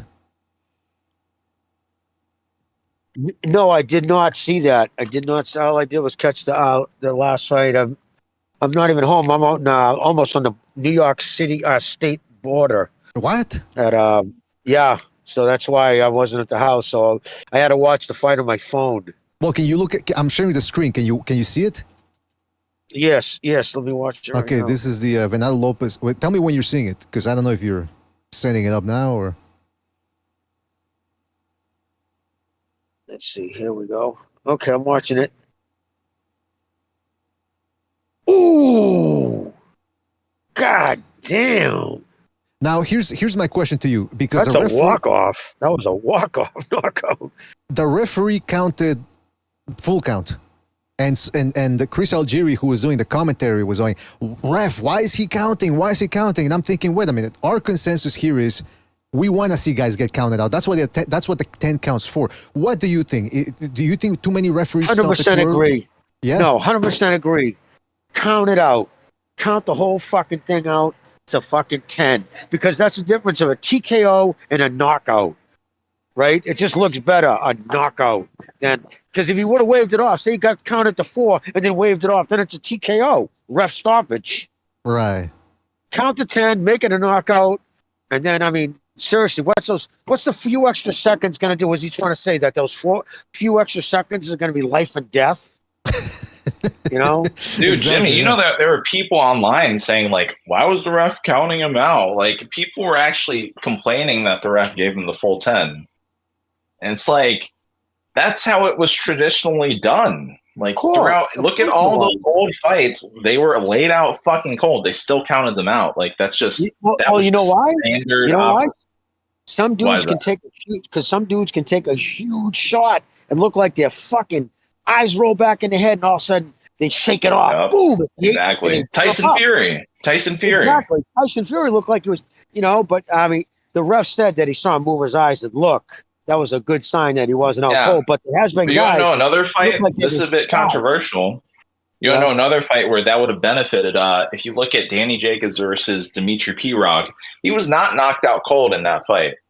The second the ref waved off the fight, Danny Jacobs popped right back up and said, "Hey, don't stop the fight." He immediately contested that. Exactly. That's a circumstance where you should have done the full 10. You don't know when these guys are out. So, whenever they shouldn't be complaining about this. That's standard operation. Historically, it should still be standard operation now for refs. Of course.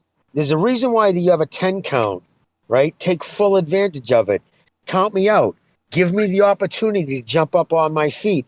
I mean, clearly he was out cold. I mean, there's certain signs, like, all right, for instance, if, say, you get a guy like he's out cold, and there's an actual medical term for it when the arm stays up in the air. You ever see a guy like he's on his back, but his arm's stiff in the air? Right. Like, and he just like with his head. That's like almost a convulsion. There's an actual medical term for that. That's a knockout. That dude's not getting up. In fact, that's like a severe knockout. That's when usually you wave the doctor into the ring. You know what I mean? You want to make sure, like, you don't want to let the guy wake, because a lot of times in a knockout that severe, people wake up violent. They wake up swinging, they fucking, blah, and they snap back out of it. So you want somebody to, when they wake up, to keep them down, keep their neck, immobile, so they don't, in case there's any vertebrae damage, in case they hit their head hard off the canvas. But no, in that situation, of course, do the 10 count. Now we get a knockout. But that's a knockout that's usually the kind of knockout you're never the same. Just to be honest with you, you're never the same after those type of knockouts. And Jimmy, we've talked about Venado Lopez before, about how that unorthodox style, fighting with the hands down, chin up in the air. What's your optimum definition of defense? Like, what do you? If you were to teach a young fighter something, even if he might be fast or have incredible reflexes or agility, would you still say, "Hey, you're going to start off boxing with your hands up, and then if you feel comfortable, maybe you can, by the 6th round, you can drop your hands"? How would you go about it? Because these guys seem to develop horrible fundamentals. I say, if there's any time you ever drop your hands, you better be out of punching range. Like, because when you bring your hands out, a lot of the times it's to save energy. You kind of because it takes actual energy to hold your arms up. But I like the way that the Ukrainian kid fought. You see, it was hard for Ortiz to land something really clean on his chin. Mm-hmm. I was kind of surprised he didn't kind of try to take his left and pull his guard down and to strike him, to get in close. But I noticed with Ortiz, his power is generated from distance. He likes to snap you out at the end of his punches. So it makes it hard for him to be in close to knock the glove down and then hit. Like, not like the way you'll see Inoue do it. Pull your glove down and crack you. But see the way that kid, I call it earmuffs, or hold on. I tell kids when they first start training, like, pinch your earlobes. A kid who has a tendency of dropping his hands, like, I'll say, hold on to your fucking earlobes, and they make them shadow boxing. When you're not throwing a punch, pinch your earlobe. It just makes them constantly. If they don't, you smack them. Give them a little pop with a fucking glove. You know what I mean? To let them know, because no, it's key. Hands up. Protect yourself at all times. Jimmy slapping. You know what I mean? I can't stand when guys start showboat dropping it. Yeah, we saw that with Lopez. Ortiz in the first knockout.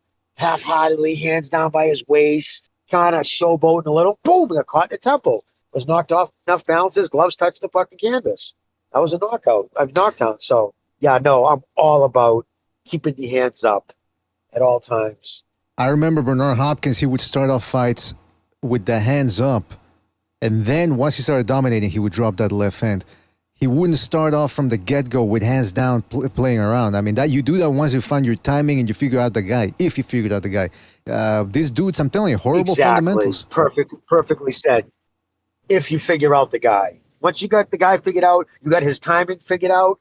You know what I mean? In his rhythm, then you know when the punches are going to come, because now you got to figure it out. But until then, hands up. Protect yourself, you fucking idiot, or you get knocked the fuck out. Absolutely. Don't forget to hit the like, fellas. Hit the like. Really helps us out. We got a phone call incoming. Let's go to that.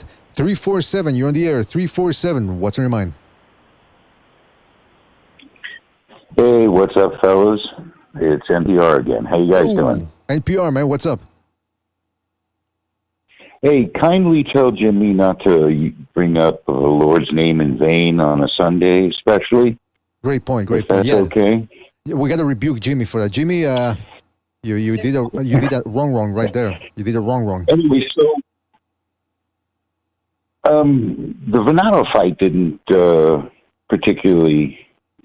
It didn't turn out any other way than could have been expected. Most of these guys that are called awkward, and this is a lesson I learned a long time ago with Murky Sosa. These guys are like, oh, this guy's awkward. Most of those guys that are awkward, very few of them are Roy Jones, right? Very few of them can go in there with their hands down like that and have that kind of incredible athletic ability to do something. And you could see the progression of that fight was that the guy who held form, the guy who relied upon his technique and his training throughout that fight more was Leo, right? Angelo Leo. And so that guy is usually going to win, unless he comes up against a phenom like a Roy Jones. So the knockout, well, whatever. But you could see that the guy who was, continually protecting himself, not coming in with his hands down, and staying in the more bladed stance, and had better footwork and better position, and classically trained boxer, and stuck to form. Well, that guy's usually going to win. So moving on to the Virgil Ortiz fight last night, I thought that I got the outcome in terms of the knockout wrong, but what I got right was he did go to the body last night. That was going to be his primary weapon. I said a body shot would be the determinant in the fight. And also, what I didn't get wrong is that we saw that Bohachuk has a terrible tendency to crowd his own work, especially on the inside, and give up too much on the inside. And when you make it a confusing fight like that, and that can happen. That kind of outcome can happen. And the A side, he's going to get the nod. I thought Bohachuk's jab was brilliant last night, by the way. And when he did separate himself, he did a wonderful job but it was too far and few in between. But we also saw that he had Bohachuk against the ropes a lot of times, and it was ineffective. Bohachuk covered himself up well and pushed Virgil back and rolled away from the ropes, and Virgil did nothing on the ropes. Usually when Virgil gets you in that position, he's gonna dominate you. And there were many instances where that happened, and it didn't go the way Virgil wanted. But at the end of it, I also think that we have to give Virgil a little bit of credit. Those last 3 rounds, he actually showed something he's never showed before. Now, I'm not saying it's my favorite kind of style to fight, but he gave Bohachuk something different to look at. So you have to give credit to Virgil for that. I've never seen it before from him, in that he made more space between himself and Bohachuk, and Bohachuk didn't know how to get in to do damage. As a matter of fact, the distance was there, and Virgil just went around and walked around and popped the jab. So you got to give credit in terms of ring savvy and IQ to Virgil at that point. I thought Bohachuk did enough to win the fight, but I'm not the boxing gods, and I don't run the show. Anyway, that's my opinion on that. Gentlemen, God bless. Take care. All right, NPR, thank you for your call, and call back next time, man. Take it easy out there. That's right. And I like the fact that NPR rebuked Jimmy for using the Lord's name in vain. I mean, that's a big bozo no-no on a Sunday. We're going to have to figure out a way to punish Jimmy for his transgressions against our Lord and Savior. Now, I will say that I want to ask people to hit the like. It really helps us out. The phone lines are still open. We're gonna be here for another 22 minutes at least. So stay tuned for that, and make sure to call in. I wanted to bring something up here as well. We were talking about Nonito Donaire, by the way. Apparently, Donaire and Roman Chocolatito Gonzalez are in talks to fight each other. I thought Donaire was retired after the Santiago fight, and Roman Chocolatito Gonzalez just recently had a comeback fight after 2 years off the radar. Guys, what do you? First of all, are you interested in watching this fight, and whether you are or not, how would you see this fight going between these two aging stars? I guess it'll look good on their resumes when they retire, but these guys are both pretty old. What weight class would this be at? Isn't Donaire a good size bigger than Gonzalez? Well, if I remember correctly, has he fought? Because he fought all the way up to 126, right? Yeah, but he's been fighting at 118. Against Santiago, he fought at 118 his last fight. So Roman Chocolatito and Gonzalez is coming up from 112. Am I tripping? 115. 115. Okay. King KO in the chat says, Rachel is forcing Nonito to fight. I'm your leader says, Rachel pushing Donaire to fight. So they're saying Rachel Donaire, his wife, is pushing her husband Nonito to fight. Where do people come up with that, man? Why do people need to feel I tell you what, BDA. Yeah, go ahead. Let me tell you a story I've seen in the gym before. I seen some when I was younger, it was a pro boxer, and he would, spar, get working with other guys. And one time he brought, I guess it was his wife or the woman he was with, and he's right there sparring, they're throwing punches, and your trainer's outside, giving you advice or whatever, and if your girl's there, she'll encourage you. This woman was screaming outside the ring while he's sparring. BDA, it's just a sparring match. Get my money! Get my money! Nah. Let's say, get my money, Jake! Like, she was screaming, make my money! You know what I mean? It was crazy, bro. I mean, you never take women to the gym. That's one thing I always said. In fact, I've tried to, I could never actually do it because I don't own the gym, but I've been trying to tell people at the gym, don't allow women in there. And people go, well, it's a business and you can't exclude people based on gender. I believe there are laws against that. But I said, screw the laws. Let's go back to the law of the Old Testament. That's what I believe. And women at the gym only make things, because I've seen it too before. People, they bring their girlfriends to watch the sparring, and then all of a sudden these guys who used to spar numerous times before, all of a sudden start going all out to try to impress their girlfriends. And I'm thinking, what the fuck? You're not teenagers anymore. You're still acting this way. Something's wrong here. Something's wrong. Real quick, shout out to... his wife is his manager, isn't she? She manages his career. She's too, everything. So she's intricately involved. She does it all, Jimmy. She's in the corner. She's the cut woman. She's the second in command. She's the manager. She's the doctor, the physician. She does it all, man. Yeah, and personally, I have no interest in that fight whatsoever. Antonio is already a first ballot Hall of Famer. Like this right now, this is a dare to get paid fight. You're way past your prime. You know what I mean? Just go away now, dude. Enjoy the second part of your life. Go fishing or something. You know what I mean? Like, right now, what's this fight for? It's not going to lead to anything. All it is hoping to wring every last dime out of his name. That's all it is. And I have no use. I'm not partaking in it. Yeah, I'd rather watch Chocolatito Gonzalez versus Bam Rodriguez, because Chocolatito mentioned if the money was right, he would fight him. So that would be for something. Yeah, you know what, exactly. Gonzalo, did you see the El Puma versus Ioka? I don't think I did. I watched some highlights. Well, first of all, you were there when we were watching it live. But, you were there, but you weren't there, if you know what I'm talking about. So I guess maybe you don't recall the fight. But, yeah, rewatch that fight. Because I'd rather see Bam Rodriguez take on El Puma, who's 32. He's not exactly the youngest guy out there, but at least he's younger than Chocolatito. I mean, I like Bam Rodriguez, but he's already fought Wixaxil Wangek. He already fought Estrada, who was out of the ring for 2 years. I don't want to see him fight another old dude. Let's match him up against the guys that are closest to their primes. And that would be El Puma. Yeah. He's also, what is he now?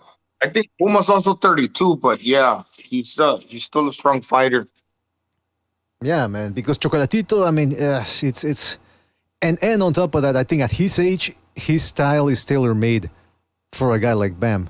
He's not going to be able to pull the trigger, and he relies on swarming you with his offense, and he can't do that anymore as much as he used to. Plus, his timing's not there anymore, and I don't know if his punching resistance is there anymore as well.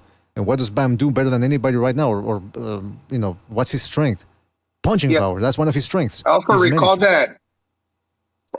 that Robert Garcia mentioned that the sparring between Chocolatito versus Bam was better than the fight between Estrada and Bam. But I mean, that's sparring. But I think they had like 3 sparring sessions. Yeah, I think there's footage out there of those. The Zone actually. See, that's what I like though. When these guys allow the cameras to record the sparring, too many people go, no sparring, no, don't record the sparring. I'm thinking, come on, we've watched you fight. We see the actual data when it counts, which are fights. I don't understand why these guys are obsessed with no, don't film the sparring, don't film the sparring. In fact, if somebody ever tells me don't film the sparring, I'm gonna make my darnest sure to record the sparring in secret, just to piss these people off and show them a lesson, because they need to be taught, they need to be corrected. Fellas, I gotta take a little quick latrine break, and I know there's a phone call waiting, guy. Whoever's waiting on the line, please stay tuned. And stay on the line, rather, and I'll be right back. Right, fellas? You guys take over. If you want to talk about Donaire, if you want to talk about the future of the 154-pound division, Jimmy, maybe if you want to give us your thoughts on the Turk, who was there at the Virgil Ortiz fight, talking about how Canelo is not playing his game, blah, blah, blah. And I'll be right back. You guys take over, please.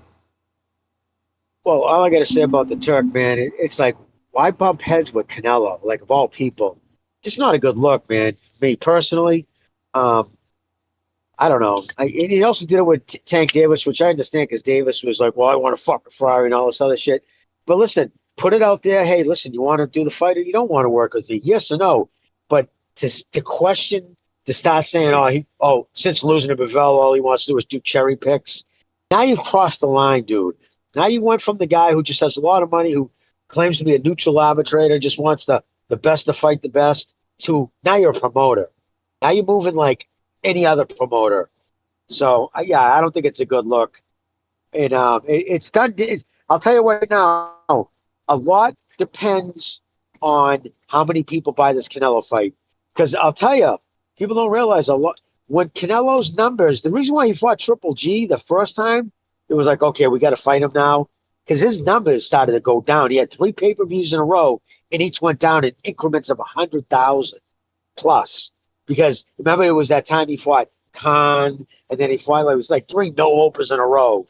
And people weren't buying his fights anymore. Like, I cannot defend this Berlanga fight. That kid Berlanga doesn't belong in the ring with him, which doesn't surprise me because it's under the PBC umbrella. So isn't that just fucking, always the way? But what do you think? Well, with the PBC, same old. But what I was saying this earlier, Jimmy, with this guy, the Turkey, he's trying to talk like a fighter, bro. They asked him about Tim Tszyu, and he's like, he's not on our radar. We're not worried about him. And just outwardly like challenging boxers that you can make money with, or potentially off of, just because you don't like how they answered you a certain way, whatever. You can't be big enough. You can't be the businessman to maneuver the situation in your favor. It's you got to know who to press and who to finesse, and you just can't press Canelo. You got to finesse him, So excellent. That's what I think about that. No, that was said perfect. No, that's perfect. Right? Some guys you press, some guys you finesse. Nobody at this stage of his career is going to make him do what he doesn't want to do. But what will make Canelo take on better competition is these numbers. If these numbers come back, what I think they will, I think these numbers are going to be atrocious. Because, even the most hardcore Canelo fan, how do you defend this? Berlanga is straight trash. He doesn't belong in the ring with Canelo. Canelo's going to toy with that fucking clown and then knock him out. And $100? Fuck out of here. But yeah, that's why they started doing the funny business at the press conference. I'm talking about Canelo versus Berlanga because they need to sell that fight, and that's why they were doing all of this. I tell you what, that started getting more people talking about this fight. That got a lot more people more interested.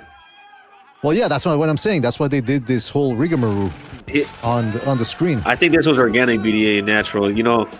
Sometimes Paisas just get a little gay with each other, man. It's the dark side of being Latino.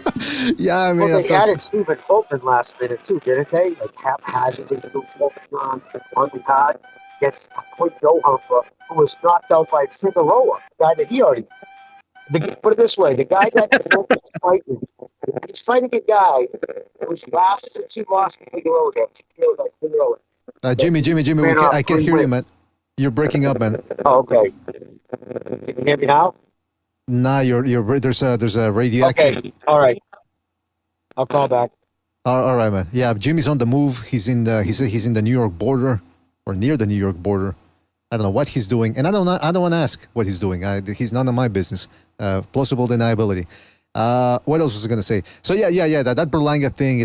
They had to do that to sell the fight. It's a fight that, and like I was saying the last episode, I was going back and forth with one of the callers who said that the card was good, and I said, nah, it's trash. And look, maybe the problem stemmed, or the misunderstanding stemmed from me using the word trash, because that is a bit harsh, I guess you could say.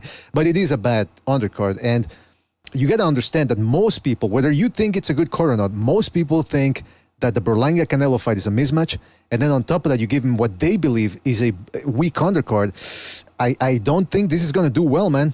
I really don't. And I think that if it underperforms, then the Turk actually has his advantage over Canelo, saying, hey, what are you going to... Because really, Canelo, what's he going to... And I don't want this to turn into another Canelo episode, but all I'm saying is he's running out of options here.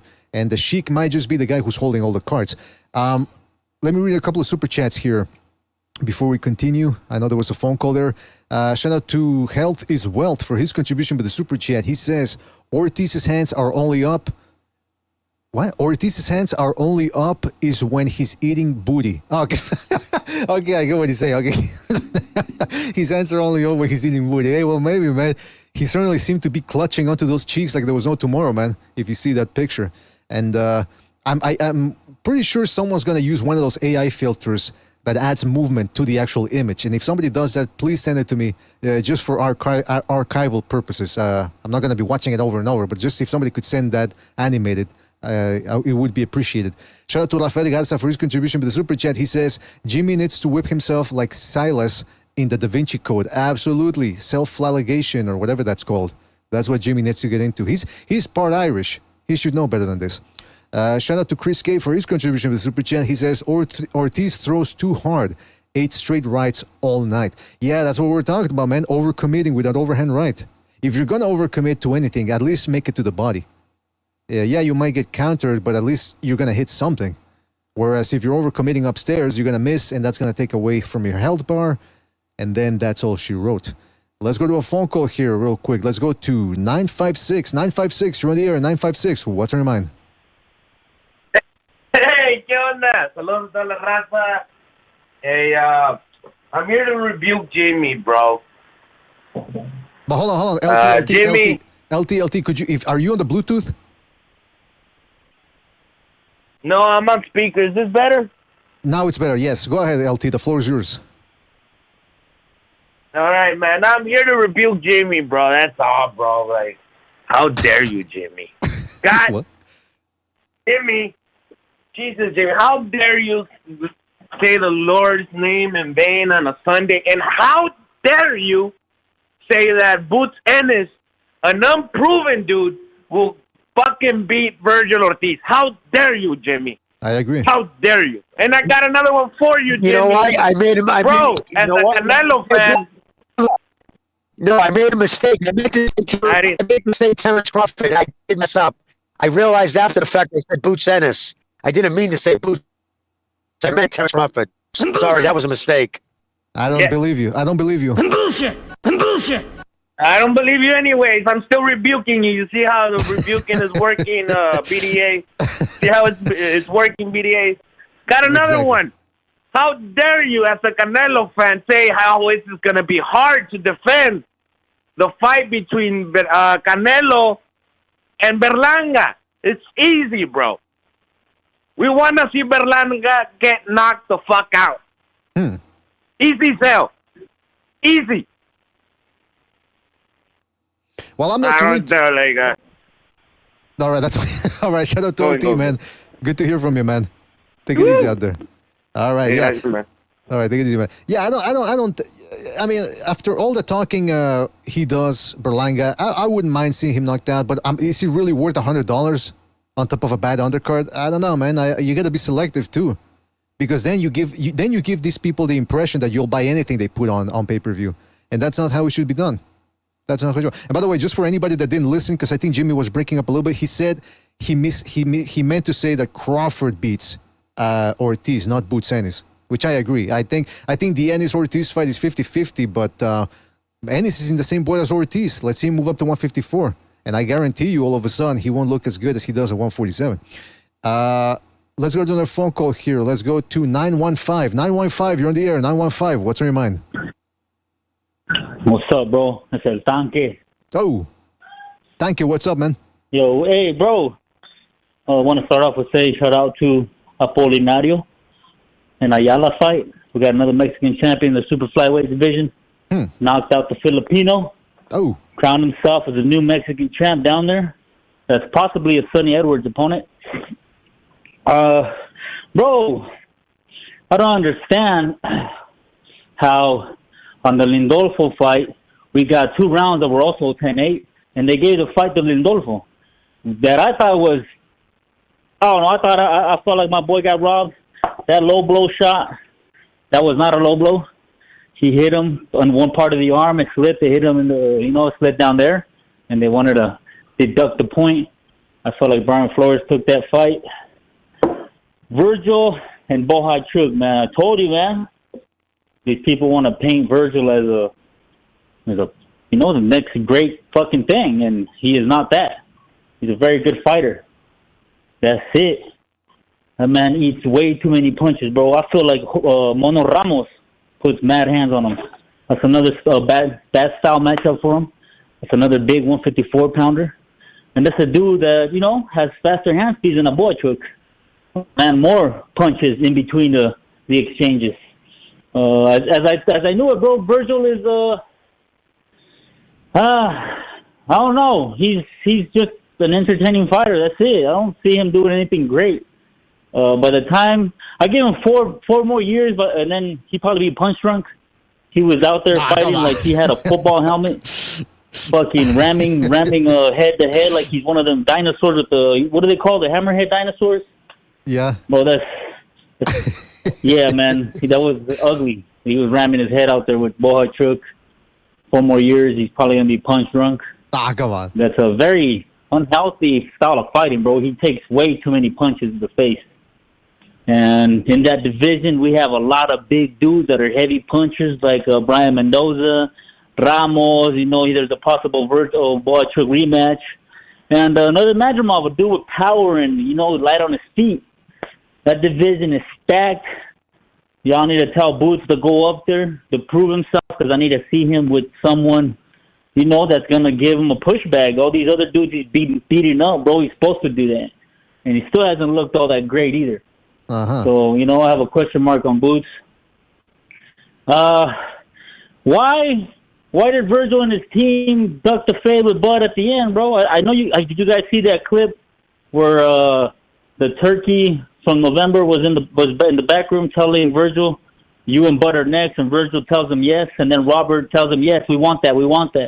But at the end of the fight, he wanted the Texan crash dummy, or he wanted one of the Twin Towers next. I feel like that's a duck, man. No one's talking about it, really. No, we mentioned Virgil that. needs to strap. No, we talked about that way. He backpedaled just like Crawford backpedaled on Canelo, bro. That shit is crazy. And I got Bud stopping him, too. He's all wrong for Bud.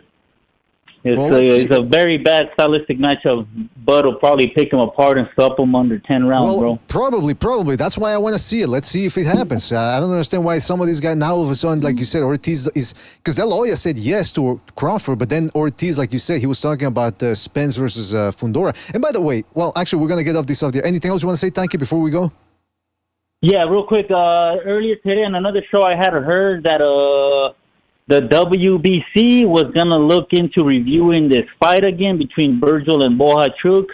I don't know why. They were very disappointed. I know the WBC president was very disappointed. And they still believe Bohachuk is the champ. And they called it a disgusting robbery. So I'm intrigued to see what this review of the fight really means. Yeah, we'll see, That's all man. I got, bro. All right, man. Take it easy out there. Thanks for watching, man. Thanks for calling in. Yeah, it's interesting. Isn't it interesting? They do that for Virgil Ortiz. They don't want to do that for other fights when it's close. Yeah, there's like, it happened. You got to trust the judges. Here all of a sudden. Look, here all of a sudden, they got second thoughts about the decision. That's weird. Jimmy, Suleiman is complaining about the decision? I don't know if that's true. That's what El Tanque said. I haven't heard anything about that, man. But we'll see, man. I did think it was weird, BDA, that they called the knockdown like a couple rounds later. I've never seen that. Yeah, that's the first time I've ever seen it. First of all, I didn't even know they used instant replay. In, what was it, Texas where they were fighting? Yeah, California? That was weird. Yeah, that was strange, man. I mean, they instituted that about 3 or 4 years ago, Mr. BDA. But I haven't seen it in a while, man. I think Harvey Doc, he kind of like tried extra hard to referee a good fight because of his past performances that he resorted to using it. To where other referees maybe they don't want to do that because it's like a bad look, second questioning themselves. Exactly. But obviously, it was the right call to do. Of course, yeah. And here's the problem, though. How far are they going to go with the instant replay? Because if they're going to half-ass it the way they do with soccer, aka football, I don't know if you guys have seen the way it works over there, but for years they hated the instant replay. They don't want to go with instant replay, but they would replay something on the big screen in the arena. So when there was a bad call, it would still stand, but everybody in the arena could see that it was a horrible call. And you could hear people booing, and it was just a mess. Now what they do is they have some people locked away in a room, and if they need to do the instant replay, the referee goes to the sidelines, starts talking with a bunch of people, goes into a little monitor to review it, but they don't show you the replay on the screen. So it's almost like, well, how do you know what they're watching? How do you know what the people on the truck are watching? We're not seeing what they're watching. We're not seeing the replay they're seeing. So it's sort of a half-assed thing that they're doing. They're not going all in. So they're just putting the tip in, if you know what I mean. So this instant replay, if it's going to be used, it should be used well, and it shouldn't take 5 minutes the way it did yesterday, because that screws up the momentum of the fight. All right, so that's my thing on that. Yeah, that's the thing. Yeah, it took too much time during. I think it was the fight was pretty good, so you could say that any moment could have been the moment where something could have like happened. So it should have been done like in between rounds, right? Or something. Now here's my other thing, because people have been bringing up the fact that Ortiz says, "Hey, maybe I'll fight the winner of Fundora Spence." How do we know that fight's even going to take place? And why is he saying Spence? Like he's hoping Spence wins, but does anyone really hold out any hope for Spence in the future? No, if Virgil Ortiz was dead set on fighting Errol Spence, I'd be like some weird cherry picking move to me, Like, what are you doing trying to fight this guy? Exactly, that's what I'm saying. Spence hasn't. He's gonna have been whenever he does fight, he's gonna be out of the ring for over a year. His style is dependent on being as quick as possible because he's not the fastest guy out there. He needs to work his way on the inside to dig in those body shots. If his defense is still leaky, and then on top of that his reflexes are shot, he's gonna be a punching bag out there. Yeah, I don't think he'll get past Fundora either way, though. He's food for him, too. Exactly. I think there's some interest in the Spence fight because they're both from Texas, right? So it would be a big fight in Texas. The thing is, isn't Ortiz, he's with DAZN, right? Golden Boy DAZN, yeah. Well, with Golden Boy, yeah. And so isn't, Boots is signed. That's the guy everybody's been talking about for years, too. But Crawford, because it hasn't been Crawford, that's the guy they've been talking about him fighting, right, recently? Right. It was Crawford. So yeah, I think he needs to avoid Crawford. That should be his next fight. But I would, that would be a good fight for him. Like Fedora sucks because what are you gonna learn from fighting that fucking freak? The dude's 6'12", 6'11". Who cares? He doesn't prepare you for anybody else. Exactly. Yeah. Spence, I think he would just beat him up. But either way, though. Even though I would give him a shot against Boots, but he needs to clean some shit up in his defense and loading his punches up before he even takes on him. Absolutely. But Absolutely. Honestly, and I still stand by it, I think Crawford would absolutely piece him up right now.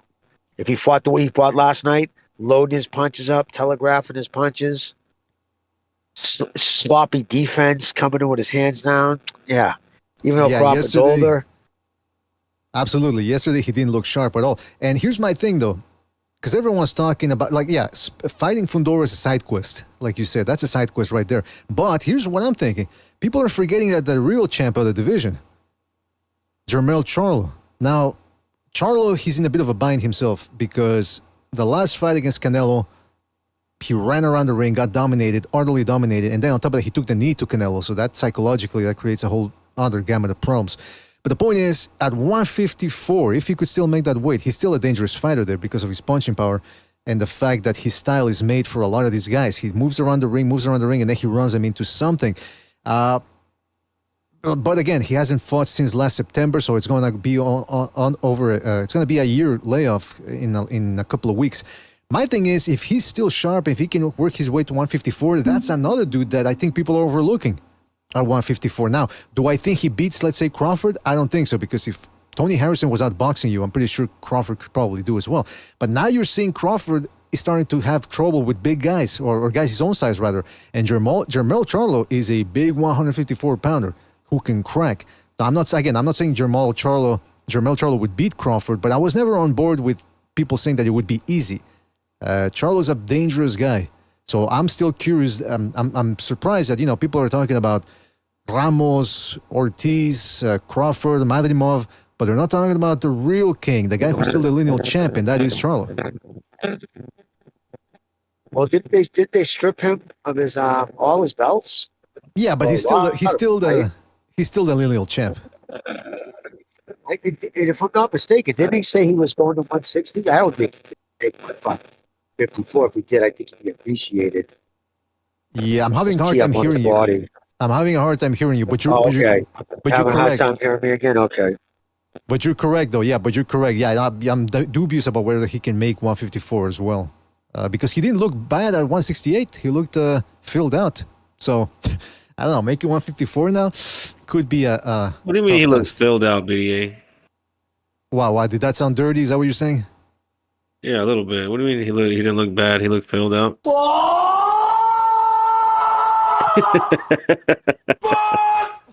All right. Well, listen. 2 hours into the show, I think we're gonna wrap it up. We do. There's no. Man. Okay. Now these last 2 weeks were great because we had the super card on Saturday from the Riyadh season. Then this yesterday we had 2 good fights, and then next Saturday it kind of peters out, fizzles out. We've got Christian and Billy taking on poor old Sergey Davidenchenko, who's, I mean, this guy, talk about a martyr. They just throw him with everybody. And he's 38 years old now, fighting at 168. So I don't know how that's going to look. But that's the best we've got. And then a week after that, we don't have anything, I don't think. Let me just check the schedule here. But what do you guys think we should do this week? We need to do a gimmick episode to sort of fill the time. We need to rescore that Virgil Ortiz fight with what's his name? Bohachuk. That wouldn't be a bad. You know what? That's not a bad idea right there. So August. Yeah. What's up? Did you see the message that I sent on the Discord server early this morning? No. It was about I think you should do a documentary about the whole female boxing Olympic situation. I actually sent you a video. It's from the Weasel. He's like an MMA focused YouTuber.